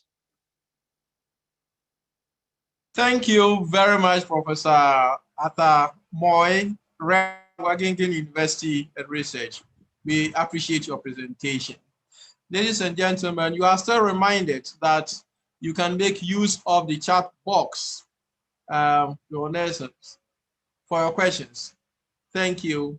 We now move on to the next speaker, Dr. Rabi Mota of American University of Beirut, Lebanon. She will give us perspectives from the Mashrek region of the Middle East, Jordan, and Lebanon, with emphasis on opportunities and challenges. Dr. Mota, you are welcome. Over to you. Dr. Oduro, thank you so much for this opportunity, and thank you for all the attendees. Great effort.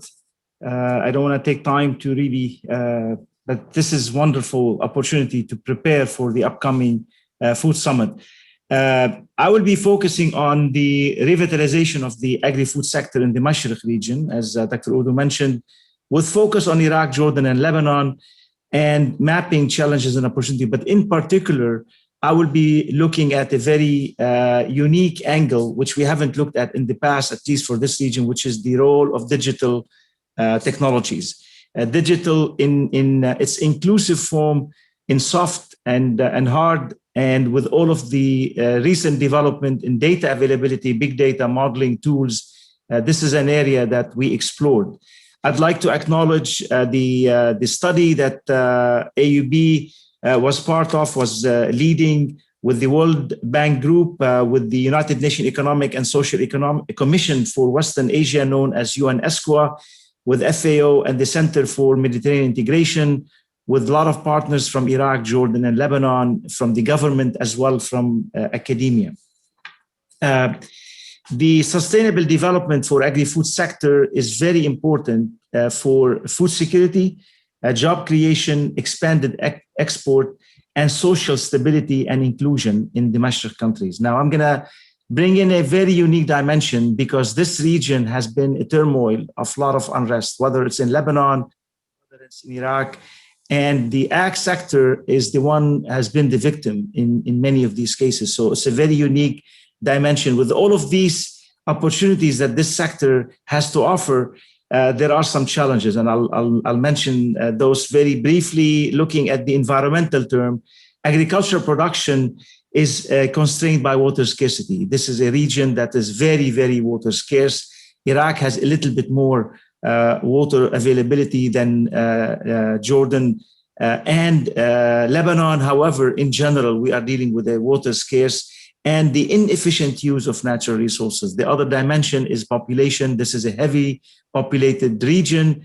So there is a competition of land use between agriculture and the development. So water and land are scarce in the region. Of course, climate change will hit us the hardest with less precipitation, water available for surface water. Many of our crops are irrigated with surface flow. So that will be significantly reduced.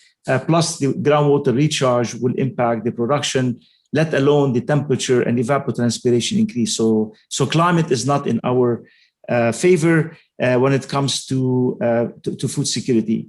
Economically speaking, the region has the GDP. If you look at only economics, it contributes way less than what other parts of the world. So, for example, Iraq contributes 2% agriculture as a contributor to the GDP, which is way, way below average, both in MENA as well as in the worldwide. The agri-food sector, however, has a lot of potential for exports. We do give you an example. In Lebanon, we're suffering through a series of crises, and we still are dependent to a big extent. Maybe I don't have the statistics for last year, but up to before the COVID, we used to import 85% of our food basket, which is put us at a very, very high risk, especially with the devaluation of the lira. Socially speaking, the food sector employs a lot of people in the poor and more marginalized subpopulation, including women, migrant. I remind you here that this region has the largest migrant population in the whole world. So a lot of migrant workers make their living in agriculture, and refugees as well. So agriculture plays a critical role in reducing poverty and social instability. I'll focus back on water scarcity and the concern and limitation for agricultural production. First, agriculture is the main user for fresh water in this region. Globally, about 2/3 of water goes into food production. In this region, it's about 80% of the fresh water goes into food production. We are looking into alternative metrics such as water use efficiencies and other that reflect water resources in comparison with environmental limit. In many of our aquifers, we are exceeding the environmental limit. While water scarcity might be a challenge at the national level, it may not be a problem it's a less pressing problem at the local level because farmers are unconstrained in overpumping. So we are seeing groundwater decline.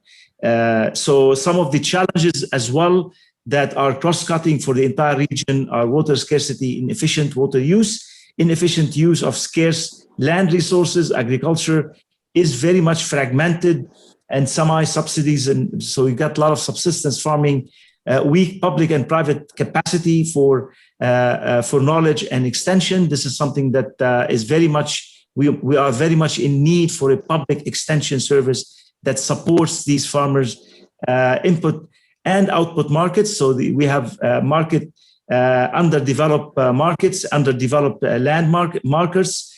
We have limited access to finances. Dr. Zaghloul mentioned some of those local challenges and opportunities that maybe we can take use of. And the earlier speaker for Wagner mentioned food safety. We have a lot of food safety and traceability challenges. We also have some of the lack of knowledge about improved agriculture practices. Goes back to the lack of extension. Last but not least, we have a limited access to agriculture machinery, high-tech technologies for rural farmers and precision farming the way we know it in many other countries. So there is a role for the public sector to improve on these limitations, but they have not been playing an active role in that area. These challenges are wide-ranging from inputs to markets, to governance, to public services, and the scope of these challenges implies that a range of solutions may be needed. So we don't have a one silver bullet that can be used to mobilize these challenges. In the Mashraq, digital technology can accelerate economic development through a structured transformation of the agriculture sector into a more commercially oriented, competitive, and export-oriented sector. With the open markets that we have, we cannot compete. Local farmers cannot compete unless their technologies or farm technologies, farm practices, their knowledge is up to the international standards with open markets. So this is something that we need to look at. So the digital technologies can provide a niche for this region. It's improve efficiency of public services such as land registries, data collection, public support distribution. It also improve the quality and the quantity of agriculture output while using less input. So it uses the footprint for land, for water, for energy, per unit production. It can be significantly improved using this digital technology. It reduces the barriers to access to market for input and output. We've seen a lot of entrepreneurship where farmers in rural areas have access to apps that connect them directly to the market, and this can actually improve on livelihood. Also, the digital technologies can distribute the price information through digital platforms and notification. It can improve the use of capital, such as machinery, equipment in the food system, which is lacking at the moment. It reduces the inequality by facilitating the acquisition of skills and knowledge and improving access to information through e-services. This can actually bypass the extension service I talked about earlier, where the services can provide these extension services to farmers. It can also help improve management by providing accurate and timely weather and pest information through early warning digital system. Digital technologies can also improve access to microcredit. It can also improve food quality control and traceability that I mentioned earlier that improve food safety. In a nutshell, in terms of the readiness, this region readiness for digital technology, I can tell you that it varies from one country to the other. In Lebanon, the readiness factor is very, very high, much higher than Iraq. However, what is needed is a larger scale bandwidth and access to high-speed internet, and allows that ecosystem to flourish. It's also a lot of limitation when it comes to policies, protection, and policies that regulate the use of these technologies. I think there's a lot of potential for digital technology to revitalize the ag sector in the Mashriq region. And I think the opportunities are there for investment and to really make this region be self-sufficient in many ways and allow for regional integration and local trade within the region for better food safety. I think that's the one low-hanging fruit that allow us to really capture the SDGs, especially the poverty and the food security SDGs. Thank you very much. Thank you very much. Prof. Mota, thanks for reminding us about the role of digital technology in food security transformation. We are most grateful. Ladies and gentlemen, I remind you to post your questions in the chat box. At the appropriate time, we'll be reading them out. Our third presentation is from Professor Ki-Hee Rui, Institute of Green Bioscience and Technology, Seoul National University, Korea. And she will be giving us perspectives from Asia. Prof. Hee Rui, you are most welcome. Over to you, please. Thank you.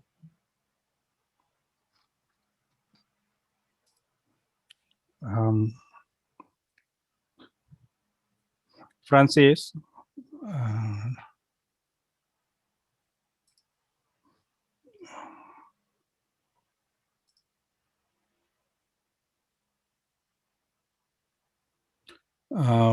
Francis, would you share my presentation?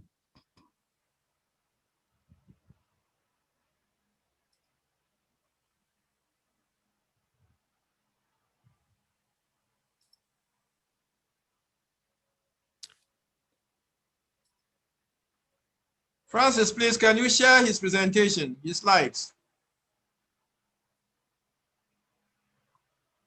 Okay. There you are. Yes, thank you.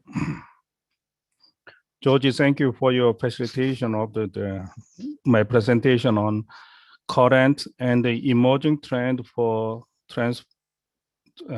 transforming food systems in Asia and the Pacific.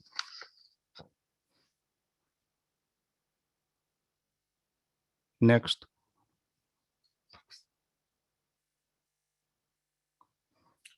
I'm going to present about the present status of the SDG 2, Zero Hunger, and the food insecurity in Asia, then the Asian Development Bank's operations on the COVID pandemics, and the current COVID-19 measures, and the emerging SDG 2 trends and actions, and my conclusion. Today's the United Nations website, they mention about the SDG 2, Zero Hunger, is to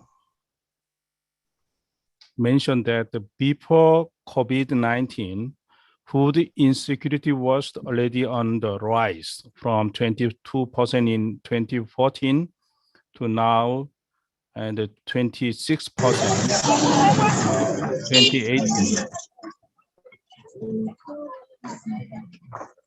But especially that during the COVID-19,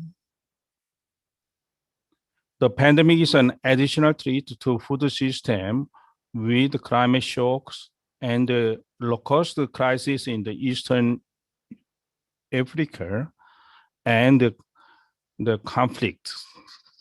Next. In 2015, the world leaders committed to end hunger and food and insecurity and all forms of the malnutrition by 2030.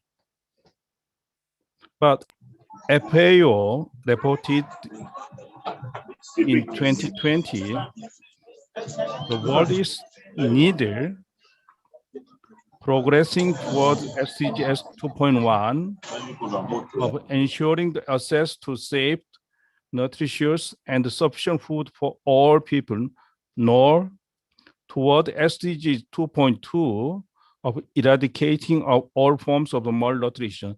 This is a key message that will be discussed at the UN Food Security Summit. In addition, the FAO report indicates that the COVID-19 pandemic might add an additional 83 to 130 million people to the undernourished in 2020. It depends on the economic growth scenario, ranging from 5% to 10% in global GDP growth. Next.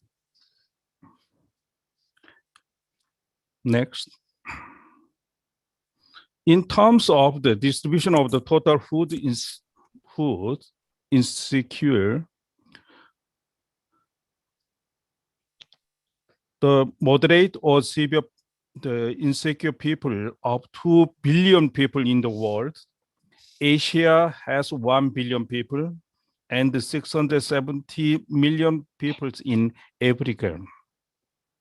The United Nations agency suggested transforming food systems to deliver affordable health diet for all is more expensive than nutrient-adequate diet, about 60%, and energy sufficient diet about 5 times. The affordability of health diet could be increased by reducing the cost of the nutritious food through the following suggestions. These 7 suggestions is promoted investment in irrigation infrastructure, especially targeting strengthening capacity of all-season vegetable production and other high-value commodities to increase availability of the nutritious food. Likewise, national food and agriculture strategies and programs should step up investment in research and development, R&D, to raise the productivity of nutritious food and help reduce their cost. While enhancing access to improved technologies, especially for smallholder producers, to maintain the educated level of profitability. This is the suggested by the UN FAO report in 2020. So now we can see that the food insecurity in Asia, at present, world has about the 690 million people unnourished in 2020 now, and it will be reached 840 million in 2030. Only Asia, at present we have about 380 million people, but it will be reduced about to 330 million people in 2030s. Next. Asia is home to more than half of the total undernourished people in the world. Since 2005, hungry people in Asia has reduced by more than 190 million. It's mainly because of the China and the India's economic development.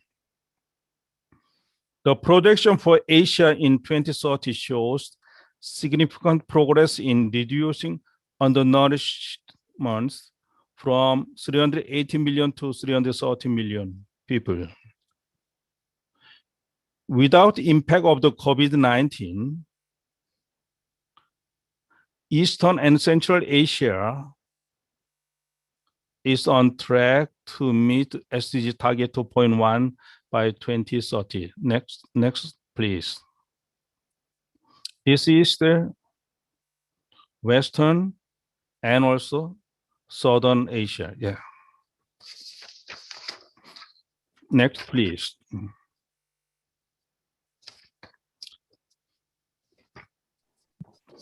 So when we faced the COVID-19 pandemic situation, the Asia, they are working together with the Asian Development Bank to address the COVID pandemic. They mobilized in 2020 about $31 billion. Especially only just COVID, the actions, they mobilized about $16 billion, but the existing portfolio, it has about the $15 billion. Within $15 billion, agriculture sector has only just $1 billion. And also education also $1 billion. Then basically, they also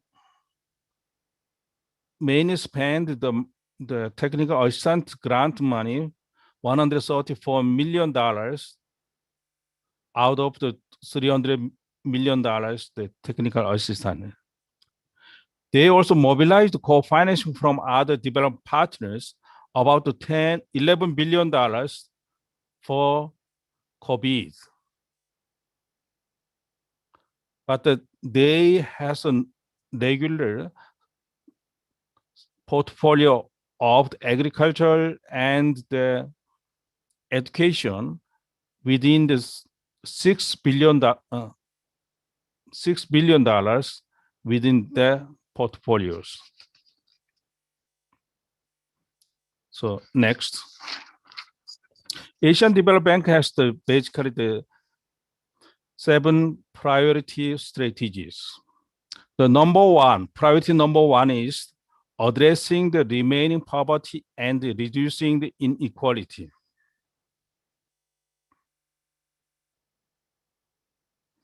So this one also has the priority number 5, promoting rural development and food security.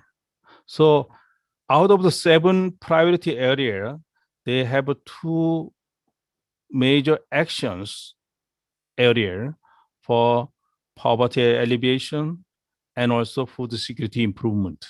Next, please. Compared to the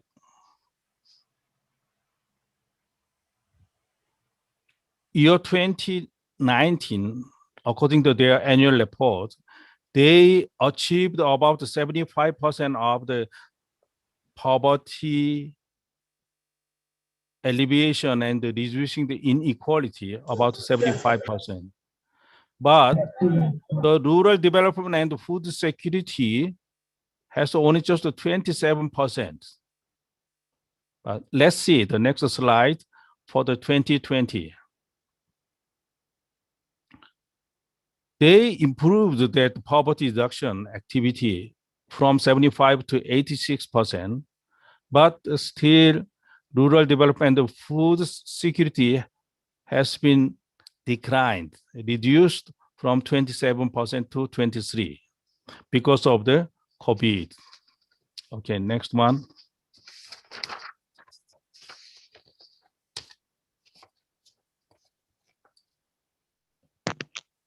According to the Asian Development Bank's annual report in 2020,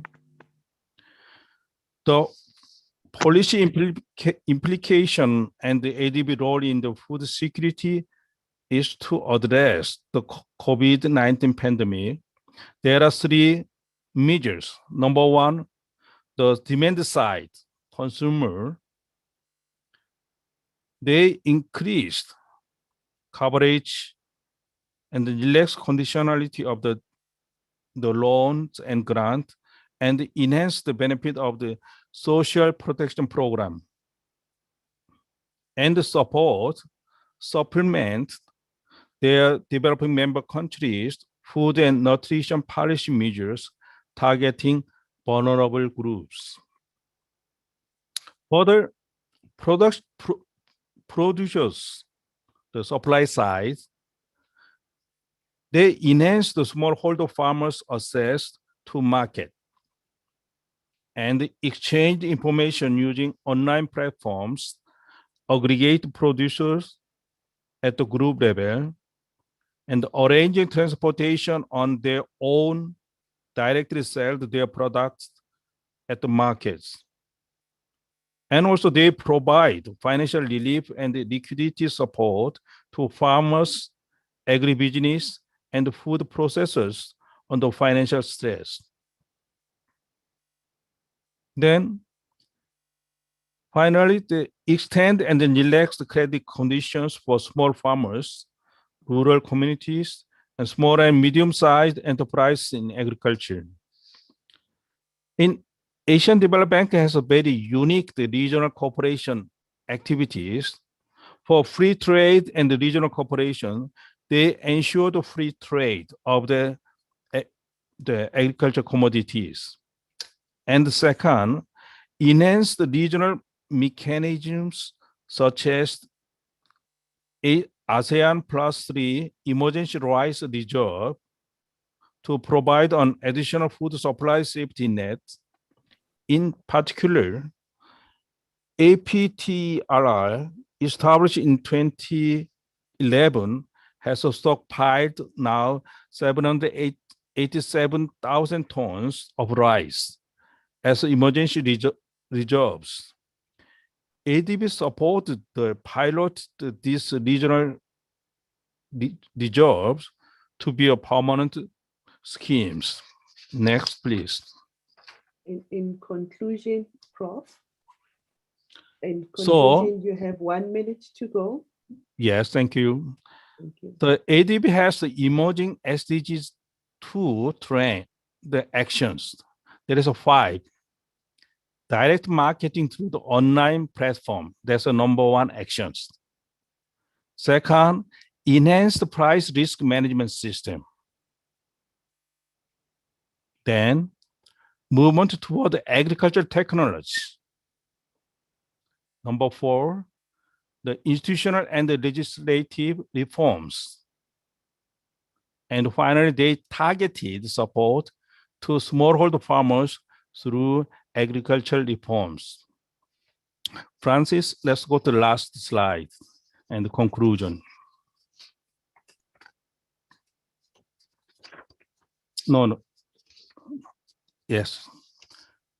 I conclude that this presentation to effectively transform the food systems in Asia and the Pacific, smallholder farmers should benefit from the new emerging SDG 2 trend in the regions after this COVID-19 pandemic. Through the first, new agricultural technologies to better productivity and value addition through food quality control and direct marketing. Finally, the policy reforms for fair labor, market transparency, and the digitized information that is supported by the Asian member countries for the Asian Development Bank. Thank you for your attention. Thank you so much. Ladies and gentlemen, we are still in this session. So far, we have had perspective from Europe, Middle East, Korea. And now the last presentation in this session, we're going to hear the perspective from China. We want to invite Dr. Li from China Agriculture University to give us, his thought. Prof. Li. Yeah, thank you. Thank you. Good evening, ladies and gentlemen. I'm trying to share my PowerPoint first. Okay. Yeah. No problem. While she's trying to share, go to the chat box. If you have any question, please share your question on the chat box. As soon as she's done, we're going to have a bit of discussion. Okay, can you see it? Yes, we can see it. Over to you. Thank you. Okay, thank you.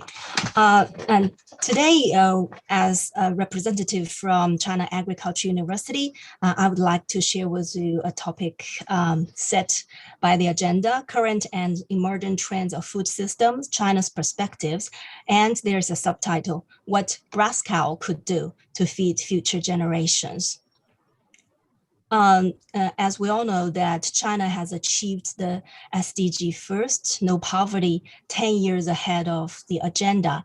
Last year, 2020, we have achieved a lot in poverty alleviation for the extreme poverty. Maybe some of you know this story from China, which could be taken as a representative of how China had done so much in the poverty of alleviation. You can see that this is a city called Mining Town in Ningxia Autonomous Ningxia-Hui Autonomous Region. And city or town, which is in a kind of desert biological environment. But in 1997, Fujian province, which is abbreviated as Min, gave counterpart assistance to this town. It was called Xihaigu in the former situation. After their counterpart assistance, this town was called Mining Town. So Min is Fujian and Ning is Ningxia. That means actually there have been provincial aid from some seaside provinces to some inland cities, inland towns or villages and rural areas so that they could get changed. You can see the picture from the old situation to now. And there have been a professor from Fujian Agricultural University who have provided the technology of Juncao, a kind of mushroom, which have changed the ecological situation there. So that has been a story known by the Chinese people, that how we have ended our poverty by mutual help, mutual assistance among us.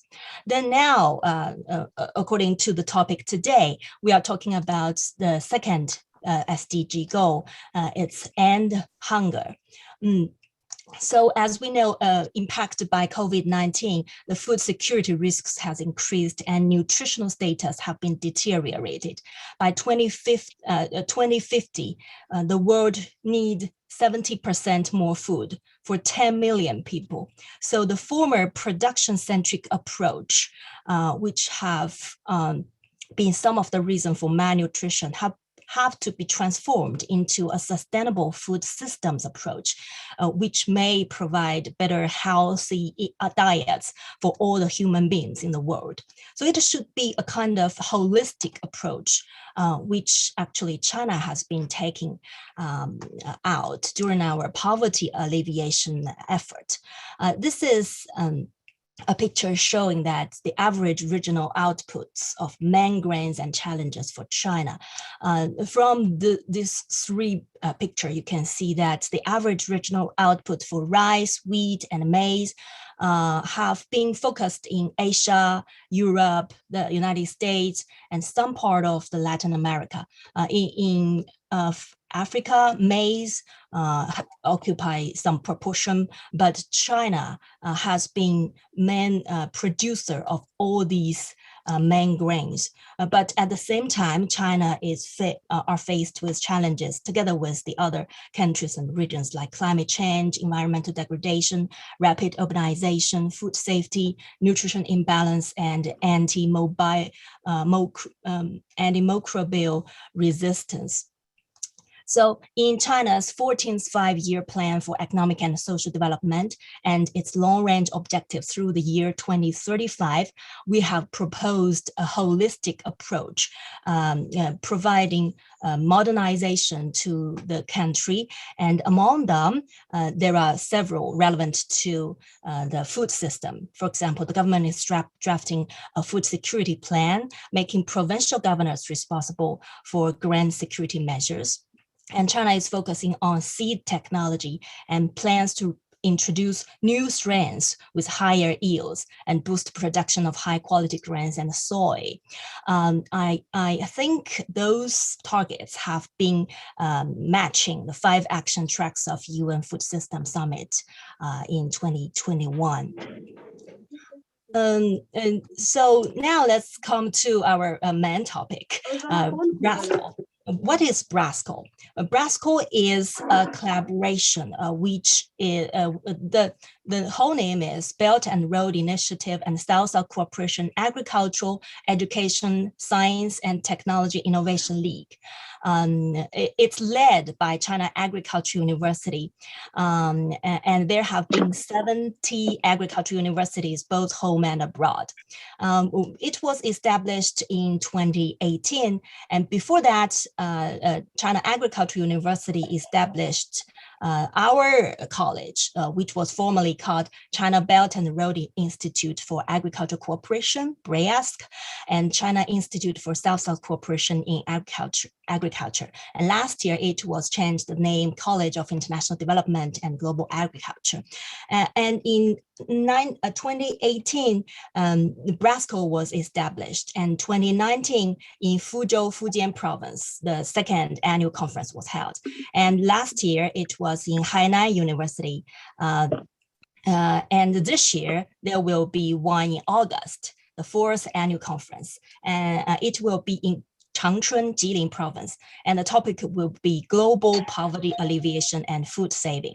According to our aim of BRASCO, we would like to integrate all those agriculture and forestry universities in aim of these 3 goals. The first is innovative clusters for food increase. And second is for successful farmers for climate and environment resilience. And the third is trade and South-South cooperation and triangular cooperation for inclusiveness. But let's come to the first one, innovative clusters. You know, in China Foreign Affairs, the China Agricultural University and the other agricultural and forestry universities, we have multidisciplines.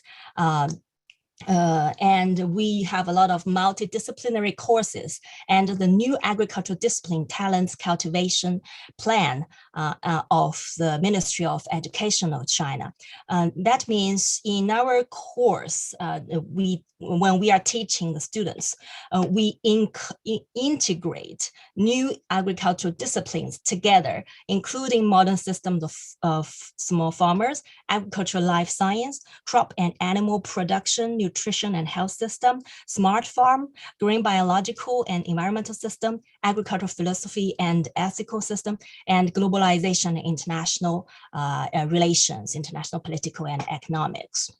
For example, in my course this semester, I taught a course called China Experience, China Development Experience. It's under the China-Africa 1-to-1, that means Beijing plus Hainan agricultural MA program. And in this course, I invite so many professors in our university to teach. And they are from different departments. You can see animal science and veterinaries, management, international affairs.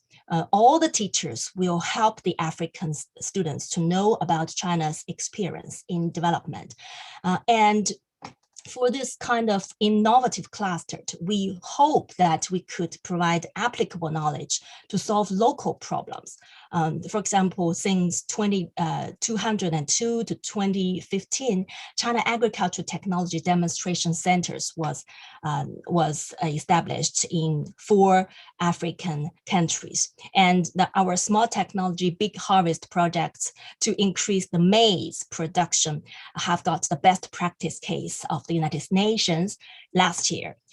And we try to combine industries for both SDG 1 and SDG 2. For example, in Yunnan province, in Hebian village, we try to put yield enhancing technologies, climate resilient technologies, and nutrition sensitive technologies into pro-poor exhibition economy, rainforest tourism, and family camp, so that the rural area could be modernized by diverse channels.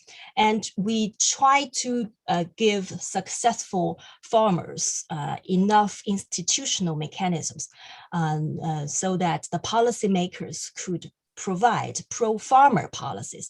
For example, since in 1978, the household responsibility systems have given inner motivations for the farmers. And we try to make small farmers move up to profitable farming systems or move out to non-farm jobs, like the Mining city, Mining town. The people from Ningxia can go to Fujian to work as a worker and then go back to help their peers. And there will be a lot of rural-urban linkages mechanism designed and consulted for the government. And for trade and new types of South-South TC, that's the UN South-South and this triangular cooperation, we hope that China-US trade agreement could help eliminate distortionary trade policies and harmful trade policies. And we should fill domestic gaps with appropriate imports. China and Africa have been helping each other to fill domestic gaps. And there are so many rooms for us to make SSTC possible. And today there was a conference that China and Germany would like to focus on sustainable food plan toward carbon neutrality from farm to fork, and there will be a lot of measures.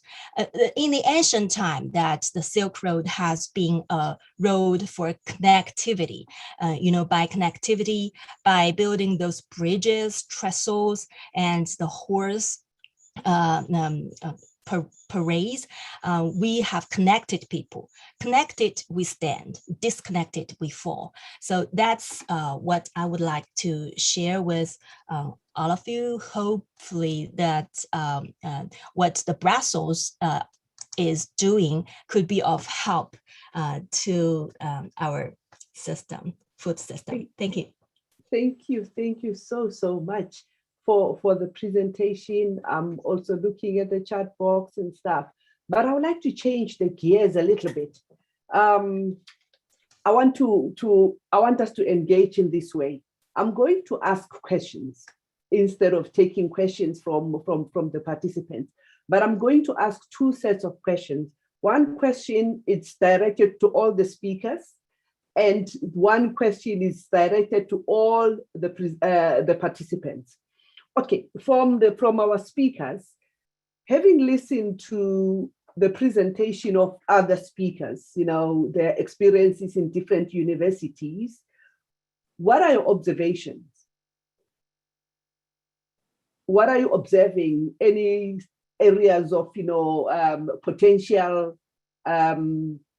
partnerships, and what is your observation just listening to all the different speakers? I think this one is directed to all my speakers, Professor Cooper, Dr. Puralo Tanya, Prof. Moore. What are your observations having listened to all the other speakers? May you please unmute yourself so that I can see you. See. Okay, while we are reflecting on that question, for the participants, I want you to go to the chat box and respond to this question. If you were to be given a chance to attend the UN Food Summit, the UN Food System Summit, what is that key message that you will take with having listened to the presentations that we have had today? If you were to take one key message to go with to the summit, what is it? Let's go to the chat box and let me get my speakers to tell me what their observations are. Who want to go first? May I come in? May I come in? Yes. Thank you. Mhm. It's been really a rich, very rich set of presentations, lot of perspective. I was watching also the chat. Mhm. My reflections are few. One, there is a rift, let's realize it. There is a rift between developed countries and not developed countries when it comes to their availability for an ability to meet the SDGs. Mhm. That's one. And the other observation is that there need to be a platform for us to work together to achieve the SDGs. And that platform is not existing. So my message is, how can the Global Food Summit provide that platform for us to really work together? I was surprised that I didn't see trade. If you look at food, the food system, when including myself, when I was preparing for this talk, we were focused so much on our own challenges, and there are boundary issues that we need to look at. I'll give you one example that exemplify what I'm talking about. Morocco tomorrow. Morocco is responsible for most of the fertilizer in this whole region. And the Morocco fertilizer industry is reliant on water. If Morocco decided to reduce the fertilizer production, what happened to the global food security in this region? So my message is, there need to be cross-cutting, transboundary issues that needs to be brought up to the Food Summit. And that is the way beyond the national countries, because there could be trade-offs between the national platform and the global platform achieving the SDG. Okay, thank you so much. Let me take another speaker. What are some of your observations? Okay, Thank you so much. follow up on that? Yes, please. Yeah, I'm very much in line with Professor Mota on that. So I think also what we learned from the 4 presentations, which were really very interesting, at least 3 of them, my own to judge, is that we need collaboration. And I think especially what was very clear from the presentation, that we should prevent that another COVID is hitting us. So collaboration, being prepared at least, or trying to prevent these kind of zoonotic crisis, I think is key in that collaboration. On a positive note, I thought also that all the speakers said that indeed in terms of digital technologies, there was a lot of similarities in terms of the agenda for sustainability in the food system was very key in, I think, all the presentations. And I think indeed, I agree with Professor Mota, we don't have a real international global platform. But if I see at my university, we work very closely together with China Agricultural University, with Professor Fan Chenying, which is in your group also, Professor Lee. And we work also very closely together with Seoul National University. So I think bilaterally there are these kind of collaborations, but we need to bring that together, I think. Thank you very much. Okay. While I give, my other speakers, I don't see any movement on the chat box. The participants, imagine you are given a ticket to go to the Food System Summit by yourself, and you can only take one key message. What will that key message be emanating from this discussion that we are having? Let's go to the chat box and I give us that key message. Okay, I'm back to my speakers. Who else? Yes, over to you. Yes. Thank you. I was, hello? Yes. Hello? Yes, go ahead. Okay. You know what, at least for me, what the COVID experience has shown us is that I thought that with with this challenge that is affecting all of us, independent of country or gender or race, we are all have a very fragile society that can be, attacked by an insignificant virus. And I thought that we'll join together to try to solve the problem. And I was very surprised that we are more divided than before. And then there is, the more the richer countries, even the richer people, have had more access, more even better health conditions than the poorer. Mm-hmm. And one of the things that I will take to this United Nations Summit mm-hmm. is that we have to prepare ethical leaders, people that think that we are one society in a mm-hmm. home that we call Earth, mm-hmm. and independent of what nationality, color, gender, whatever, we are all the same. We are one family, and we are not behaving like that. And I continue believing that we have the technology. Just recently, we landed in Mars. We had 2 vehicles that landed on Mars. And one machine has been taking pictures of Mars for 30 days. Mm-hmm. And we have not been able to eliminate hunger. We have this inequality. So I think there has to be somehow of emphasis that we are all one society, that we need to learn to live together. Mm-hmm. And to solve the SDG goals. We could have solved them already, but we are not, our greed does not let us. So we mm-hmm. have to change our education, and we have to change the mentality so that we feel like one family in this home. Thank you so much. Let me take, another brief one from my speakers. I haven't heard from Professor Tawana Kupe and Dr. Burola and Tanya and Prof. Lee and Prof. He. Very brief. What is your observation? So Professor I think Tawana that, Kupe. yeah, for me, I think that the research agenda, how we conduct the research, mm-hmm. What I was referring to as transdisciplinarity is absolutely key. You see, if you don't do that, what is going to happen is that food sustainability, food security will remain in minds of many other academics and others, those mm-hmm. people who do agriculture. Whereas this is not a question of those people who do agriculture. Mm-hmm. The advent of new technologies shows that actually engineers, IT people, people in those fields should actually be involved. And I think that the object of this is not to aggregate forms of knowledge. It is to co-create new forms of knowledge. And second, related to that, that will not even be sufficient, even if we cross academic disciplines. If we do not work across society and across sectors, it's also not going to happen. Food security and sustainability is not a problem of the government and policies and regulation. It's a problem also of other players in the agricultural sector, including those students who are talking about trying to produce food for themselves on campus. So it requires a re-engineering of collaborations and partnerships. It requires really a reimagining of how society actually works. If we don't talk to people in doing climate change, we're actually not doing sustainable food systems, because climate change has a very direct impact on sustainability of food systems. So a rethinking of how we do things and reimagining is absolutely urgent. If we don't do that, we're going to lose again. Thank you so much, Prof. Let me go to Dr.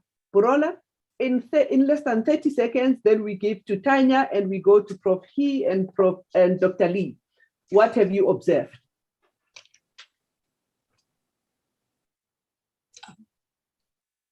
Okay, I'll take Tanya then. Tanya, what is your observation? Having listened to other colleagues presenting their experiences, what have you observed? So I think there are many common global or common challenges that we have in the global South. Mm-hmm. And I think that it is key, not only for collaboration, but to really understand that we need to increase food production. And there's a series of ways we can do that.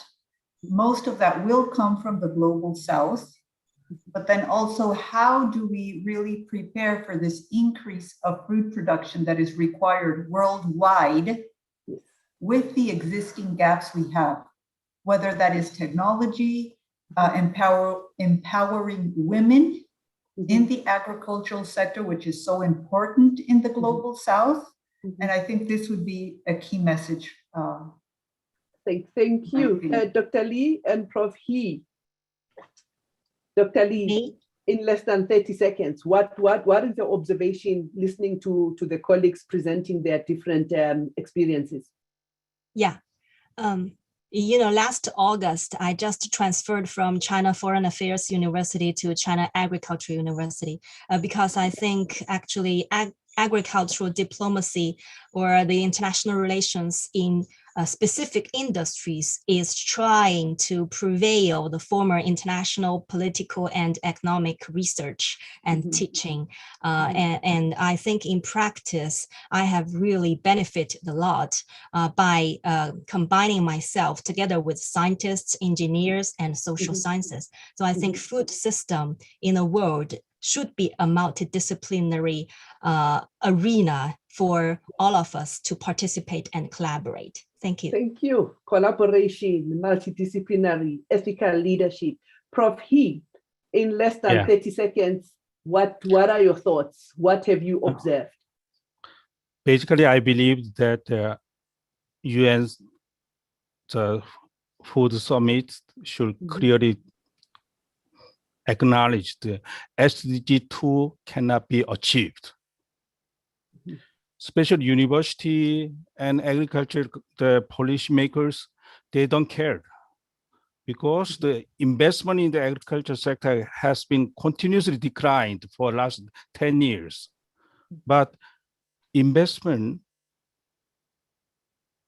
shortages should be raised by the NGO, poor people, real vulnerable groups. They have to raise their voice. University chancellors, vice chancellors cannot say that one. We have to clearly send a message to the UN summit about what is the real problem.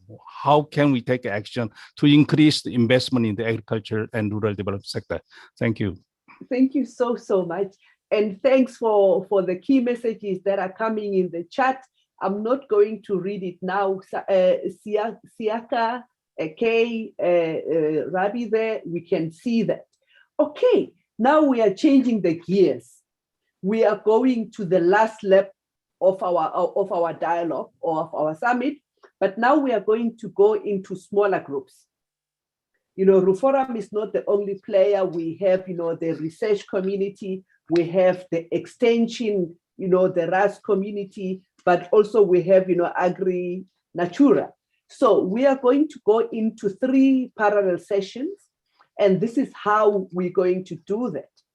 Group 1, you know, the breakout session 1, it's on research and innovation for strengthening global food systems. What are the issues and possible intervention? So that is group 1. It's on research and innovation. Group 2, it's gonna be on reimagining agriculture rural advisory services in a dynamic, you know, food system.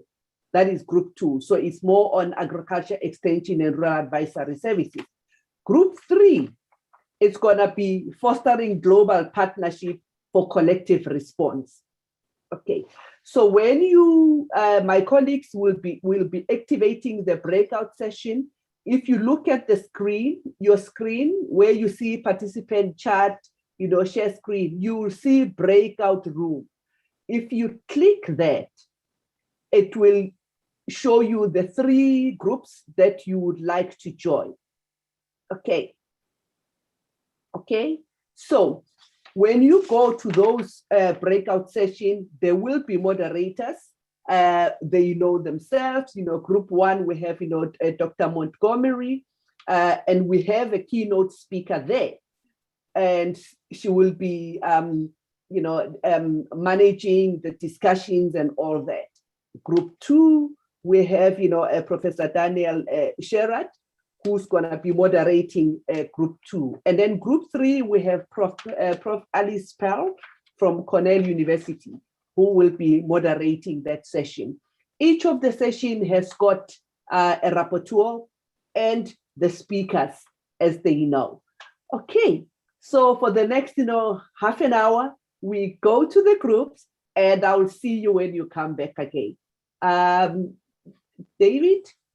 Okay, so yes, just click there. It will tell you which group you have to go to and go to those groups, and I'll see you when we come back.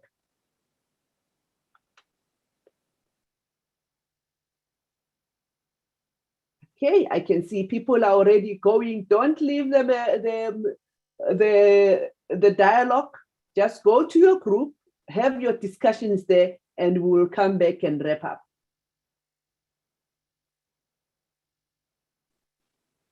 Okay, thank you. I can see people are already going. Yes, people are already going to their different groups.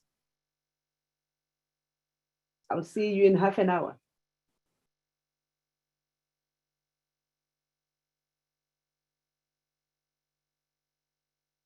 So is this our group? Yeah. Okay, Since we so are not moving. No, just hold on. It's moving one by one. Don't worry. Oh, you're moving us? Oh, yes, okay. yes, We'll wait until you move us. yes. Wait until you get moved. You're being moved. Thank you. You can select the room. There are 3 rooms. You Where? just select one. Yes. Yes. If you want to speed up, you just. Oh, here. Oh, okay. Yes. Here, down Yes, here. and just click under breakout. All yes, right. there's an Sounds icon. good.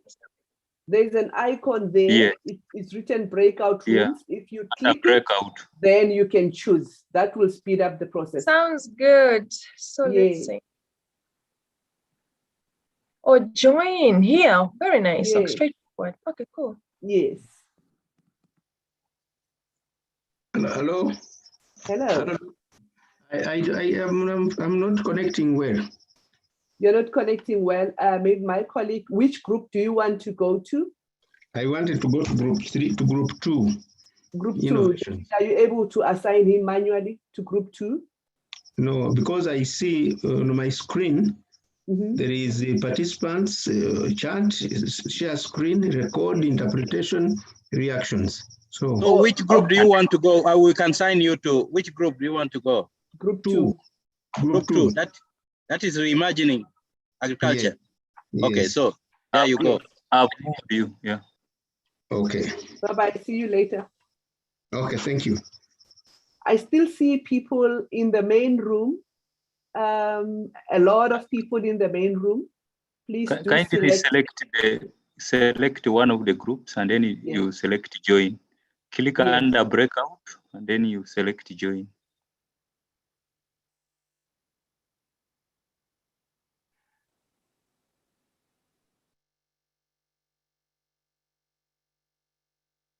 Okay, I still see a lot of people, about 23 people are not assigned.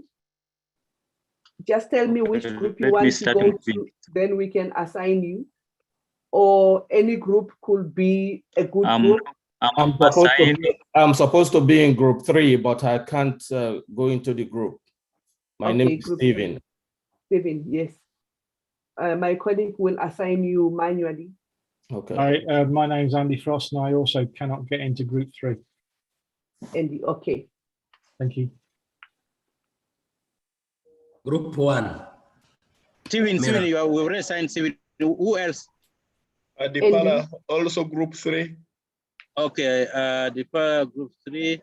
And Andy Frost, group 3. Okay. Who else? Melens want to go to group 1. Melen, I don't see her name here. I see two.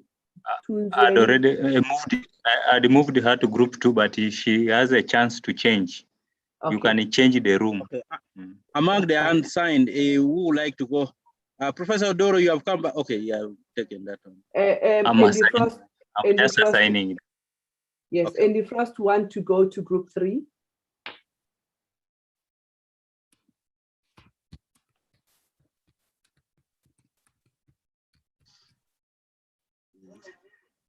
I think the rest just assign them to any of the groups so Yes. that they don't miss I'm out. trying to balance.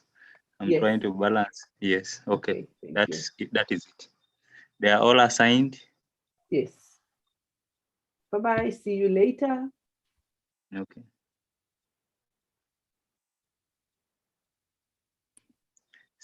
Dr. Sima says he wants to go to group 1. Dr. Sima, okay, he's already in groups. So let me change to group 1. Yeah, I will and you change. want to go to group 3. I think he's assigned to. Yeah, you can just see the name and then you assign to or to move. When you hover over a person's name, you will see move to another room.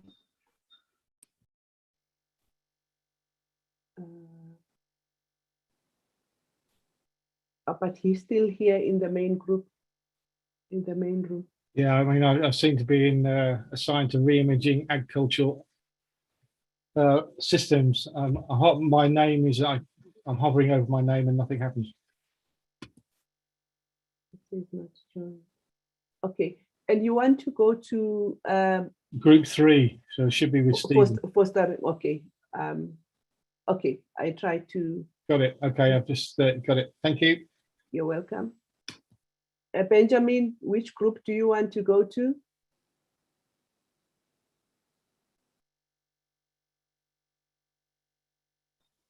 I think they are all assigned. Benjamin, I've already assigned in group 2. Yeah. But he has to accept, because when you are Yes. assigned, you need to click join. That's Those ones fine. who are they are all assigned, but just they have Felicia, not joined. you need to accept going. You have been assigned. Just accept it.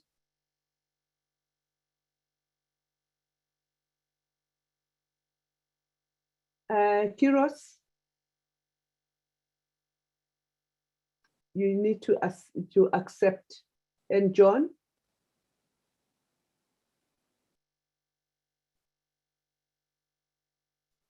Yes, all those ones have not accepted. Christine, Felicia, John, and then Rudo. They are assigned, but they have not accepted yet.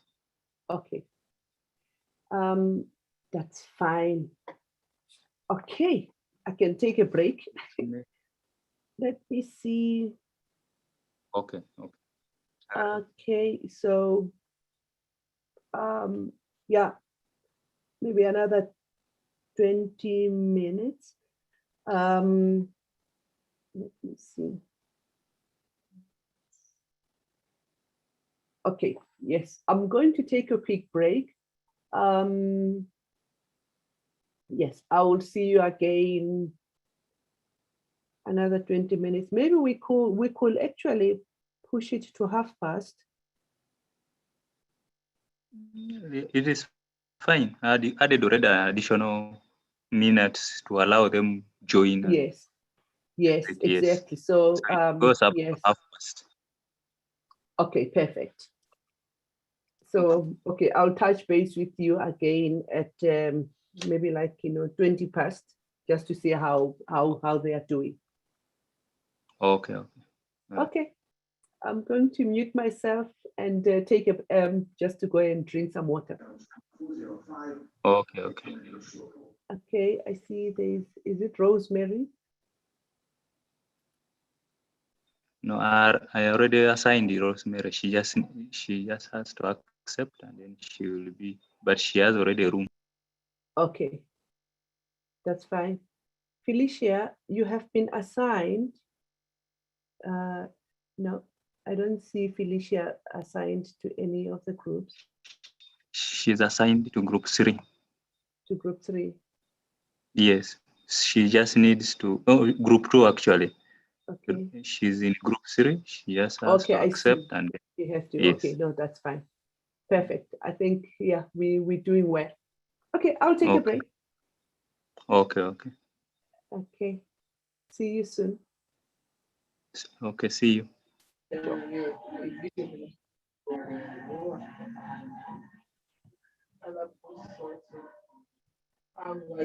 Max.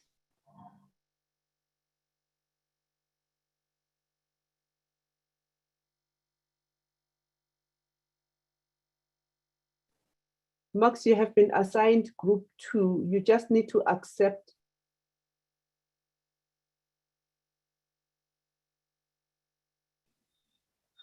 I think his network is not stable. Okay, I think he's Yeah. gone. Okay, I'm going to take to drink water. Oh, okay, okay. Sure.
Whole country is on there, and I know that a lot of diasporas as well are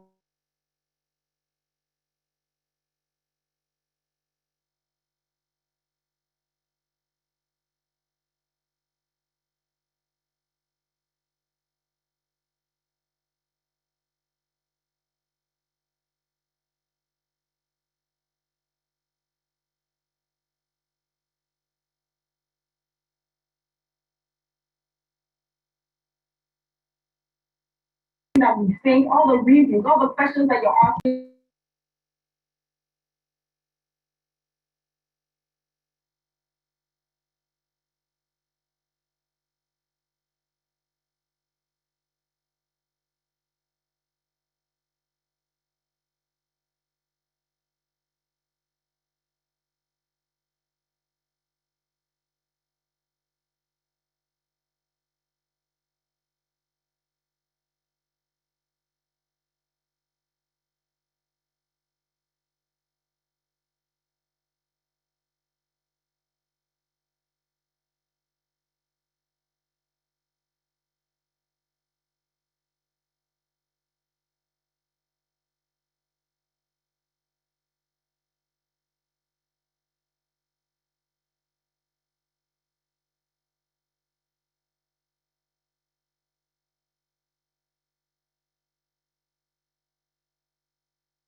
Hi, David.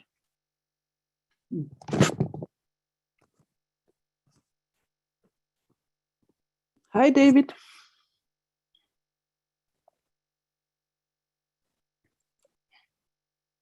David, are you back?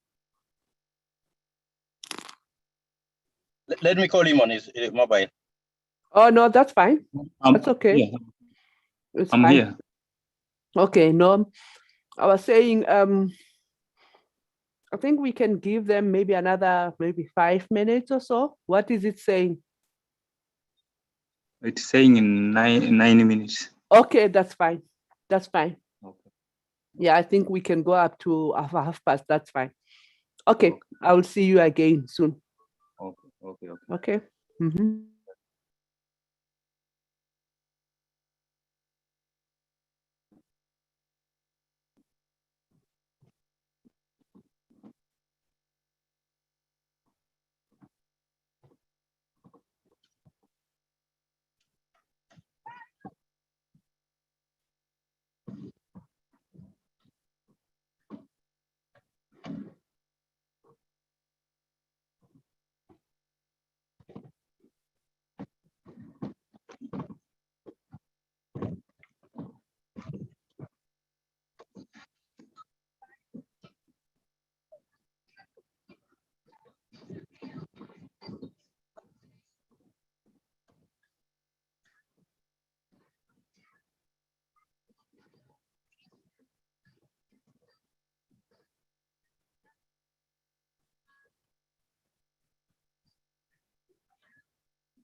Hey, niko yunatum.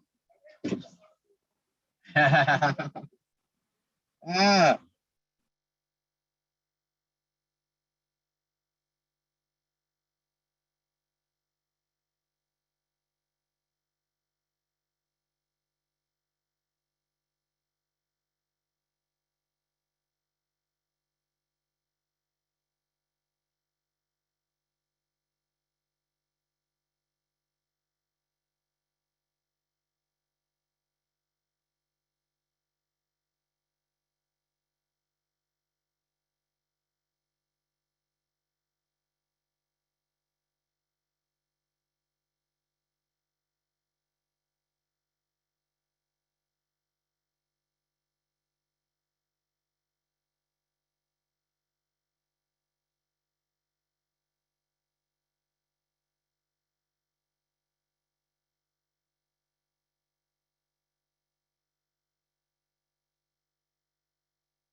It's obvious that bringing the partnerships together is an extremely important aspect of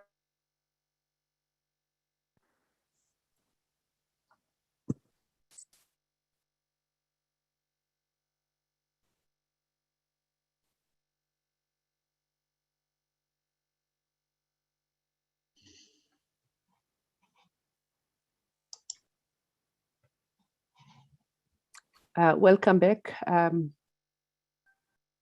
As people are joining back, what you have on the screen is what I had harvested. Some of the suggestions that people shared on the chat box about the key message that we will take, to. Yes. Welcome back, colleagues. Okay, let me see. Thank you. Not everyone is back yet. As people are joining back, what you see on the screen, some of the suggestions that I picked from the chat box, as suggestions that, or maybe the key messages that people will take with if they had a chance to attend, the summit themselves. I'm still waiting for the other participants to join in. But in the meantime, I would like my rapporteurs just to get ready. Dr. Rukaro and Dr. Mensam and Mr. Okalani, just get ready while we welcome everybody back. Again, remember to mute yourselves if you are not speaking.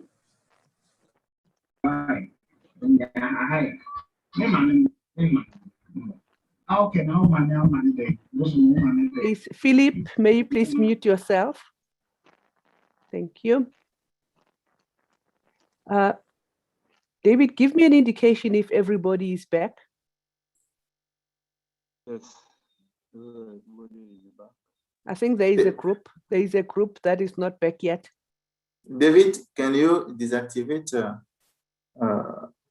my system, please? Yeah, you need to close all the breakout sessions so that people can come back.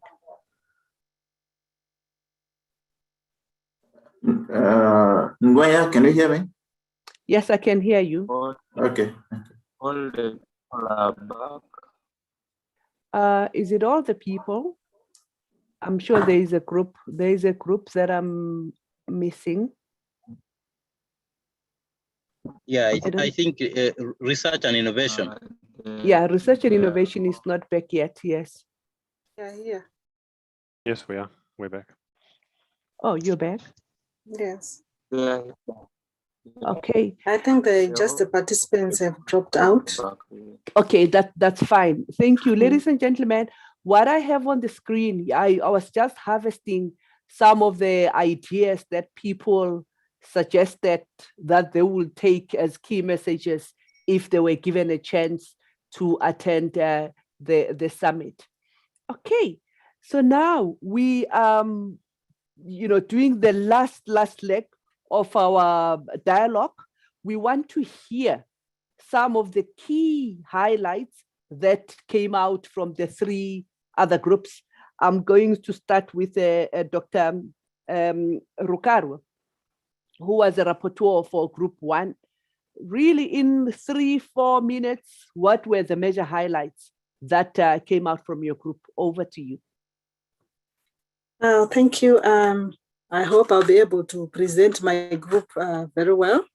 But we had a presentation from Raphael from GIFA, and he was talking of the experiences which they have in GIFA. GIFA, which is mainly for open forum and movement for change, and in agricultural innovations, mainly to benefit the poor farmers in the rural communities. And he gave an example of a tripartite arrangement they have in GIFA, where they have farmers working with the students and working with the private sector and development partners. And he gave an example in Burkina Faso, where everything has been very effective in that way.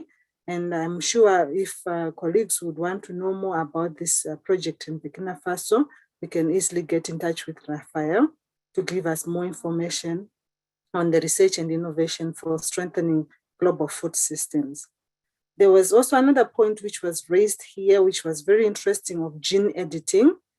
Interestingly, it was raised, I think, by Stephen. And Stephen, I want to let you know that when you were talking about gene editing, people were asking me, what is gene editing? Actually, it is a technology which is not very well known by some scientists who are not into molecular biology. But he raised that there is a public debate on gene editing. And it was once tabled, and they were looking at it, but it was rejected because it was thought like it was more like GMOs. So once you talk of GMOs, it raises interest, especially in Africa, because it's not a well understood technology. Well, scientists, biotechnologists, molecular biologists understand GMO technology, but I assure you, some of the people who are in this group don't even know what that technology is all about, and they do not understand and will not go for it. So it was agreed that this has to be discussed and debated before the UN Food Summit, because there is possible tension between those who are pro and those who are not. Why? Because it is not a well understood technology, and it is very, very, very important that it needs to be discussed in a different platform, such that it can be debated next in the summit. There is a lack of sensitization in Africa. Africa is caught in between the fight between USA and Europe. USA says this, Africa follows. Europe says this, Africa follows. So in the end, Africans do not have their own positions. In this case, we actually have some who are pro and some who are not. In Africa, we can even see our presidents when they are talking about these technologies. Some are pro, they understand a bit. Some do not even understand, especially like where I come from. I know our people are not for this technology. So this needs to be really debated and come out clearly and show the benefits which gene editing can bring to African farmers and Africans in general. There was an issue of participatory approach as a possible interventions, include the stakeholders. There was an example which was brought up about the possible intervention which is being brought up by European Union, where they are involving farmer organizations and the farmer organizations are taking lead.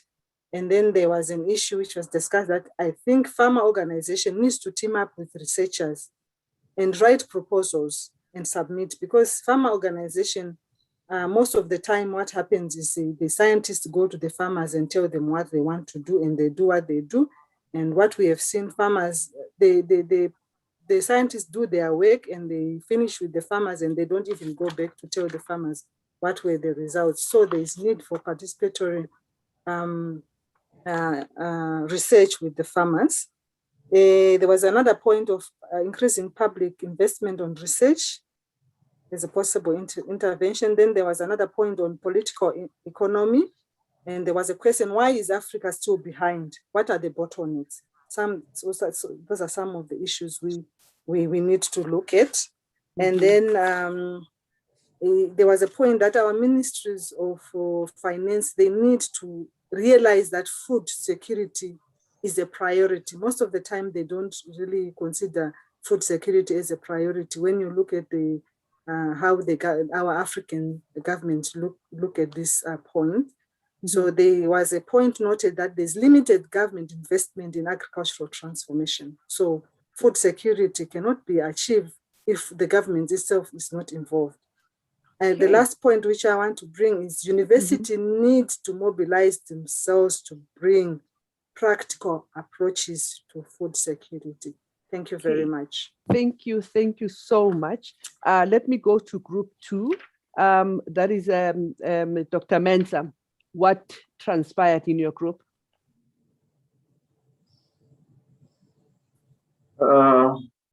Okay, I hope you can hear me all.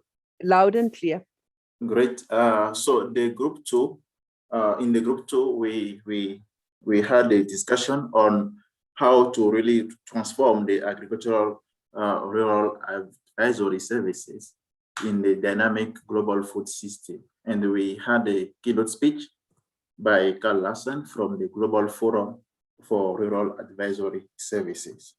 So in his speech, there are key highlights that came out. The first thing is that we need to recognize the problem. And the problem is that, first of all, we think that extension is very important, but we are not investing in it. Everybody finds it's very important, but we or no one finds it efficient because we are not investing in it. As such, extension remains the weakest part of our agricultural system. The second aspect that came out was the need to have a mind shift. Initially, extension is seen as advisory services, as a communication between farmers and advisors, and that happens physically. But with the challenges like COVID, we need really to go digital. Initially, we had the physical interaction, but now we really need to go digital, and that's where there was an issue about digitalization being the way to go, especially for the youth. The third aspect of the discussion relates to the need to differentiate between the commercial potential farmers and the non-commercial potential farmers. And particularly when we talked about commercial potential farmers with commercial potential, that's where the private sector should come in to really support the advisory services and the other processes for those farmers with commercial potential. But farmers with no commercial potential should be serviced by the public sector service or like NGOs, because the government should concentrate on the farmers, since the private sector will have no interest in servicing the farmers with no commercial potential. The fourth aspect that came out was the change of approach toward the rural agricultural services. First of all, the approach should be pluralistic, take into account the digital aspect, should be demand-driven, and should be accountable. And when we talked about accountability, the public sector need to to gradually pull out and let the private sector take over in a way to prepare the system really for the private sector.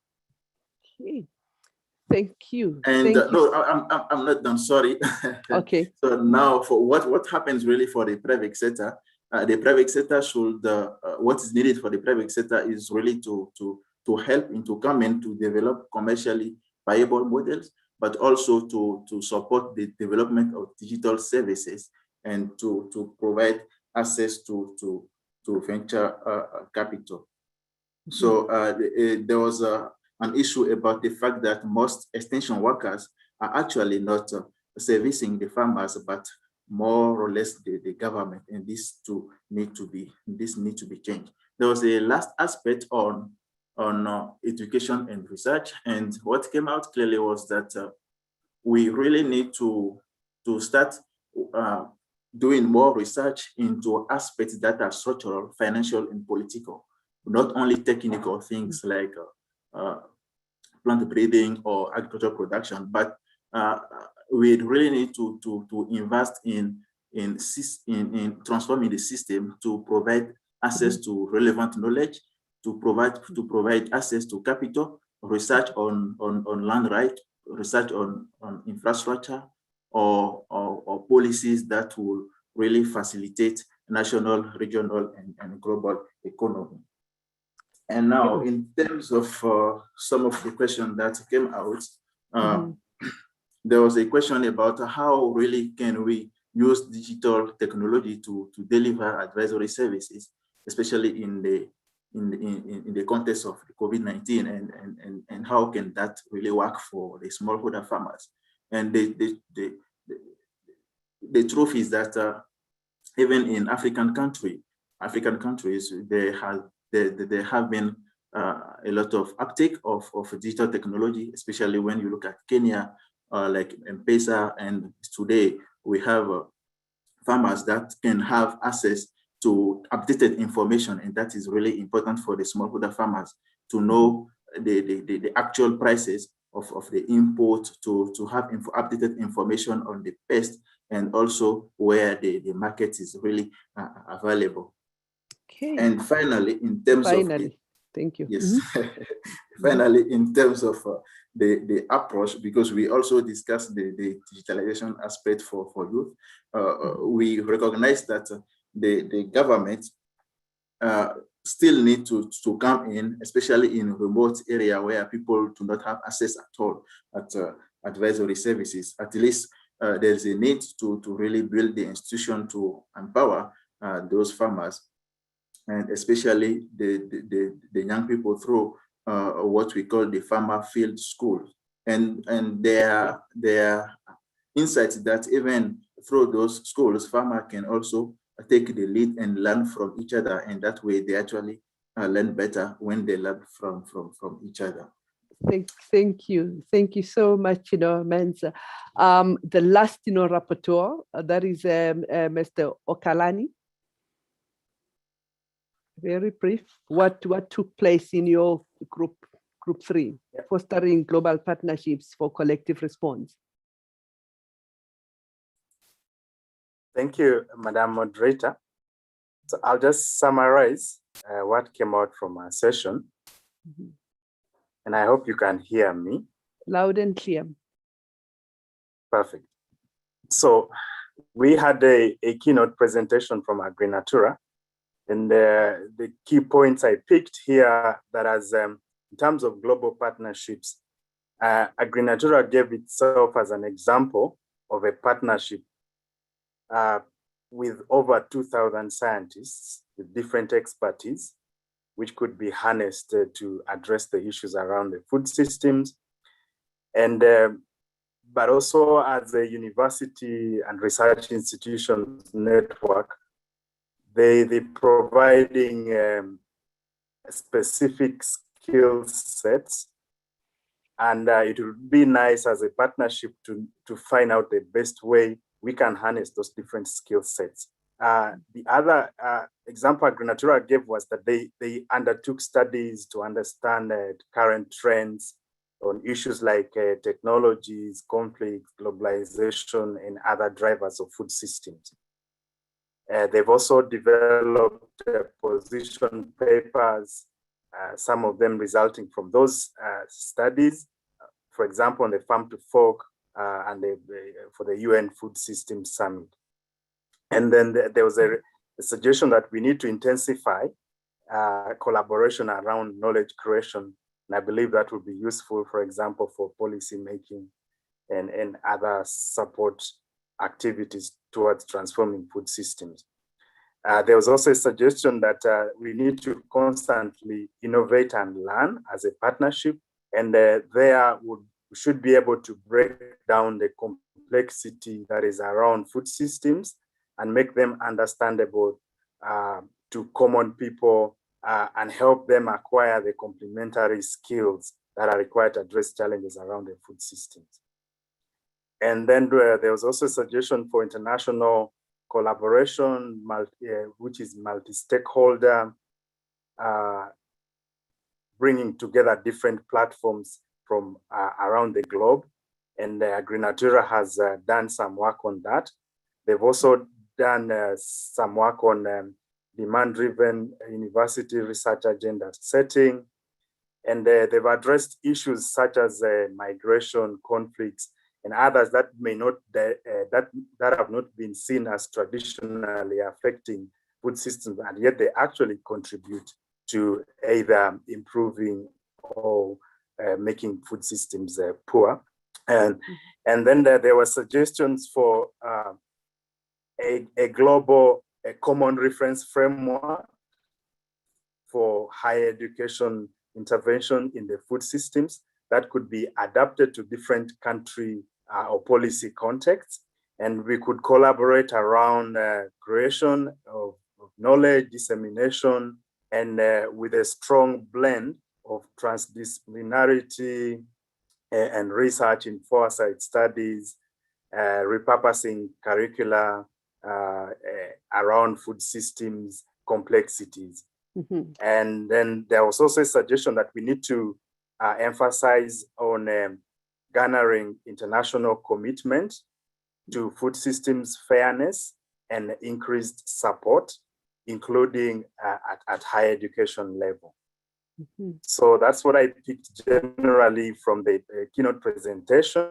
And during the discussion, there was an agreement that we should work around establishing a workable, more functional, less costly partnerships around food systems. And one of the suggestions was that we should have revitalize the platforms around local communities such as cooperatives, which we will need to infuse technologies to improve their functioning. And there we will need to bring in different stakeholders like government to provide infrastructure support, researchers to provide knowledge on processing, marketing, and post-harvest handling, among others.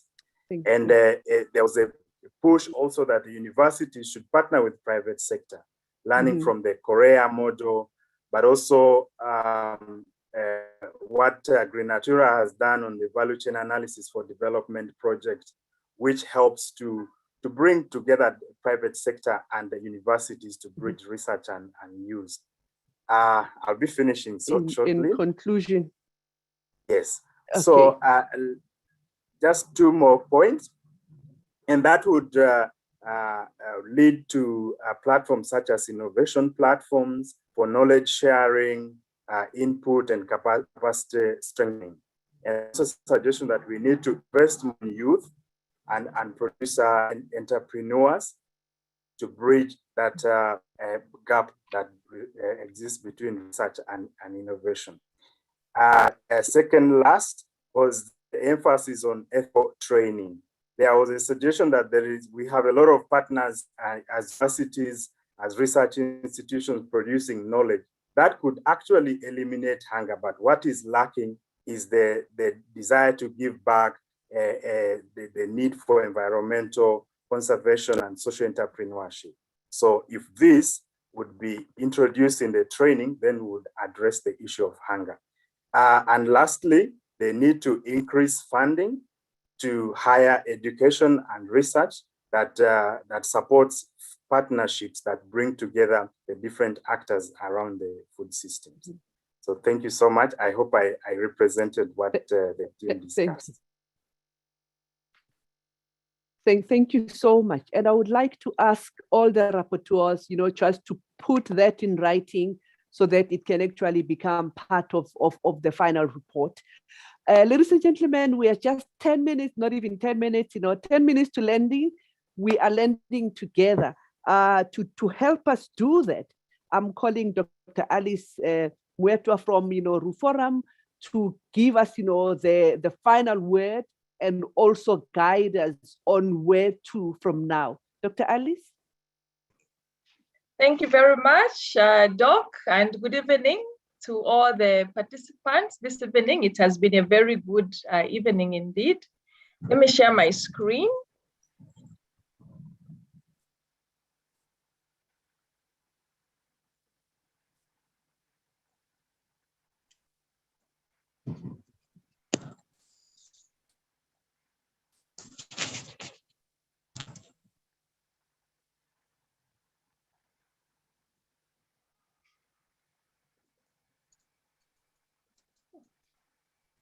Okay. You might want to put it on the slide mode.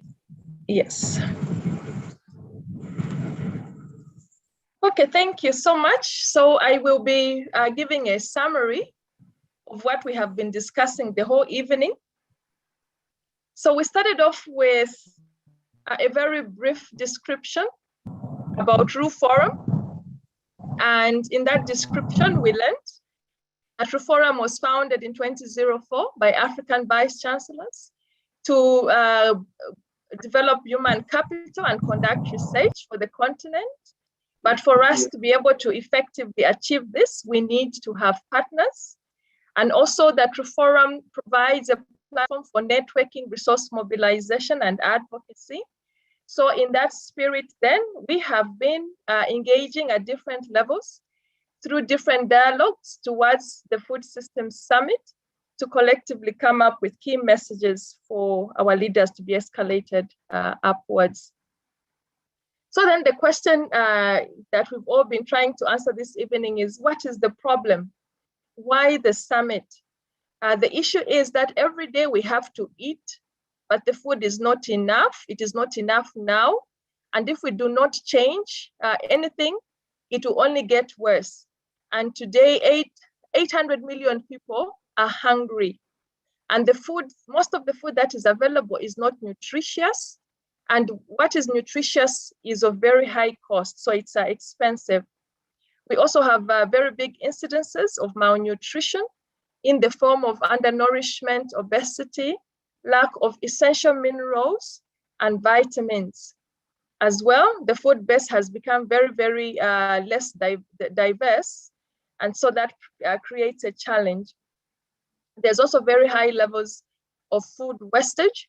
A third is thrown away. We have degraded soils, biodiversity is threatened. We have climate change and its effects. So with all these things, therefore, there's need to transform the food system, but this requires us to look at the entire chain. For it to change, we need to look at all the different stakeholders, and we need to bring down the silo thinking.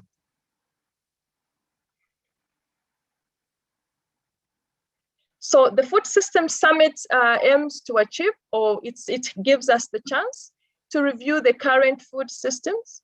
It also allows us an opportunity to identify opportunities and develop key recommendations for transforming the food system. We do have available to us the process that has been put forward, as well as the expectations. And what we hope to have in the end is that no one should be left behind. So we went to Africa and we had perspectives from Africa. And what we learned was that the future of the world hinges on the future of Africa.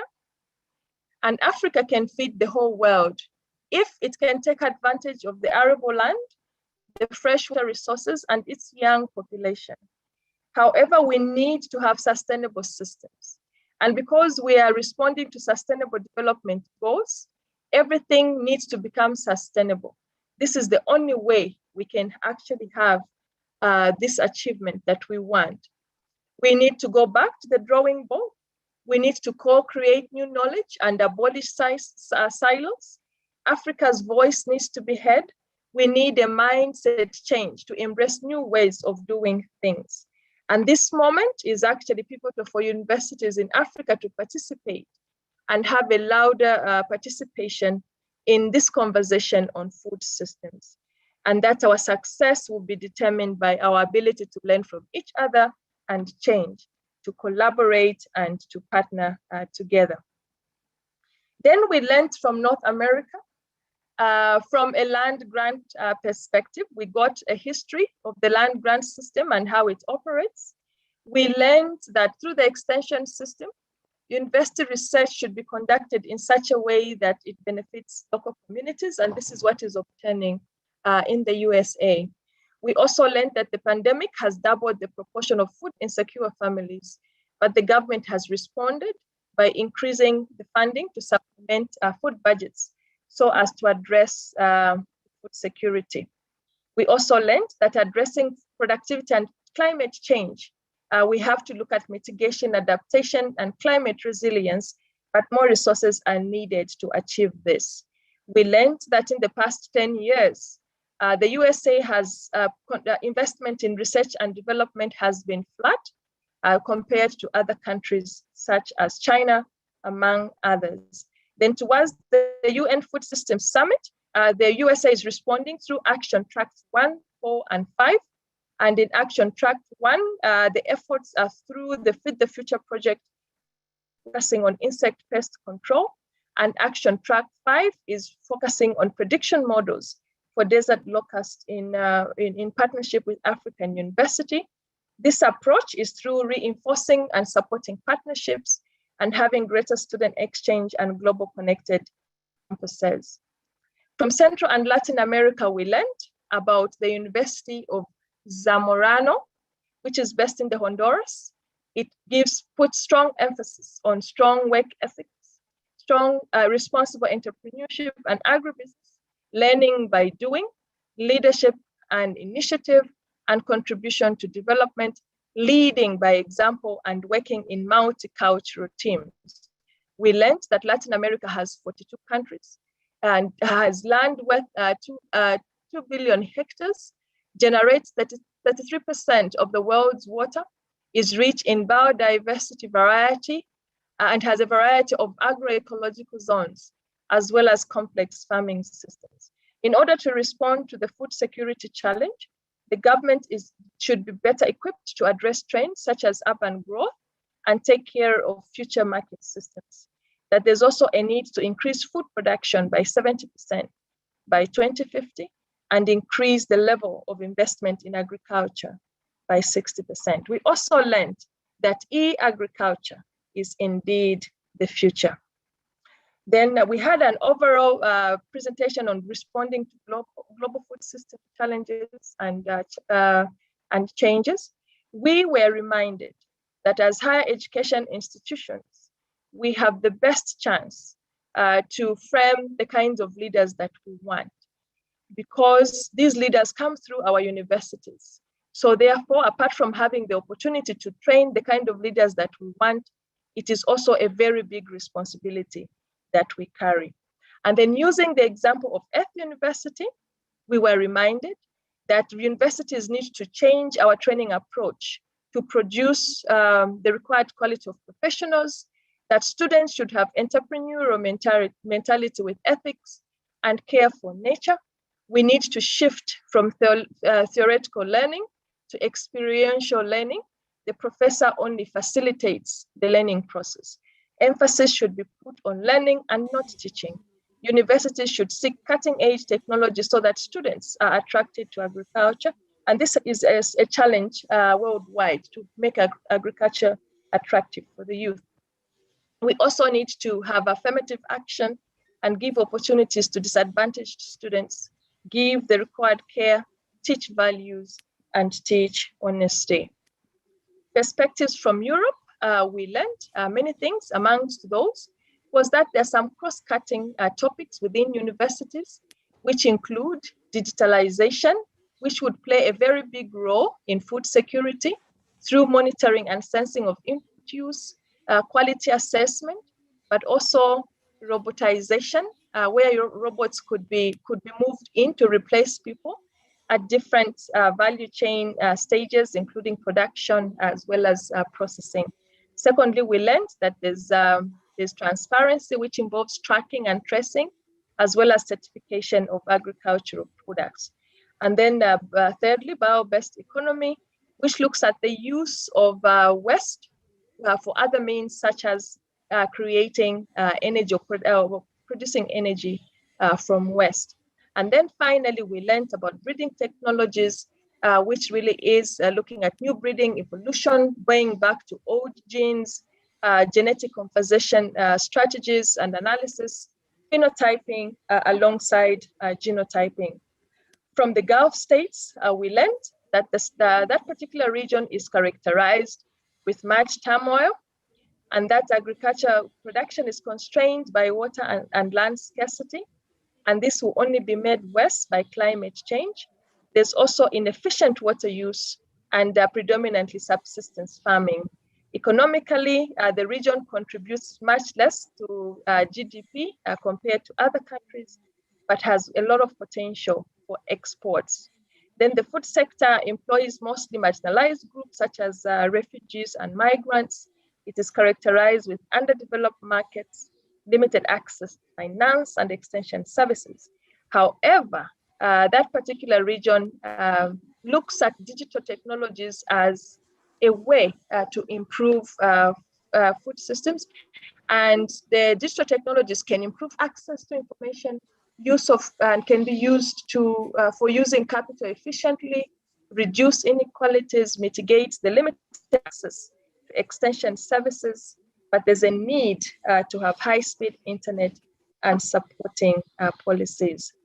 From Asia, we learned that in order for Asia to transform its food systems, smallholder farmers should benefit from new business opportunities, especially after the COVID-19, benefit from new agricultural technologies for better productivity, benefit from value addition through food quality control, benefit from direct marketing, policy reforms, market transparency, as well as digitized information. And then lastly, we heard from China, and congratulations to China. It was very pleasing to learn that China has achieved SDG 1 10 years earlier than scheduled. This is fantastic. Although the COVID-19 has increased the risk of food insecurity and deteriorated nutritional status, we also learned that the sector faces challenges such as climate change, environmental deterioration, microbial resistance, among others, just like other regions of the world, and that China has taken a holistic approach, firstly, by developing a plan for food security and focusing on food technology to produce new strains. And then we all wanted to figure, how do we take our key message in one sentence? If we were all to go and speak about what we have discussed this evening, what message would we take? So the key messages that came out was that there's need to increase food production. And food security is not a problem of the government alone, but needs government commitment. There's a rift between the developing and developed nations in meeting the SDGs, the example especially of China. A platform is therefore required sort of to bring the different regions together for joint learning and lesson sharing, for mutual collaboration and partnerships, and this has been emphasized throughout this discussion this night. There's need for ethical leadership, independent of color, gender, and race, and also with the recognition that if we don't increase investment in agriculture and rural development, it is impossible to achieve the SDGs, and that there's need for preparedness and prevention of emerging and re-emerging diseases such as COVID-19. Now, my colleagues, the rapporteurs from the other rooms already presented the summaries from there. So from my end, I just want to say that this was a very, very rich discussion indeed. It has been a time well spent. And I think that we do have very good messages that we can escalate up to our leaders, but also to the summit. Thank you very much, Madam Moderator, for the opportunity to summarize. Thank you. Thank you. Thank you so much. We have come to the end of today's session. I see people would like to get the presentations and the summaries and all that.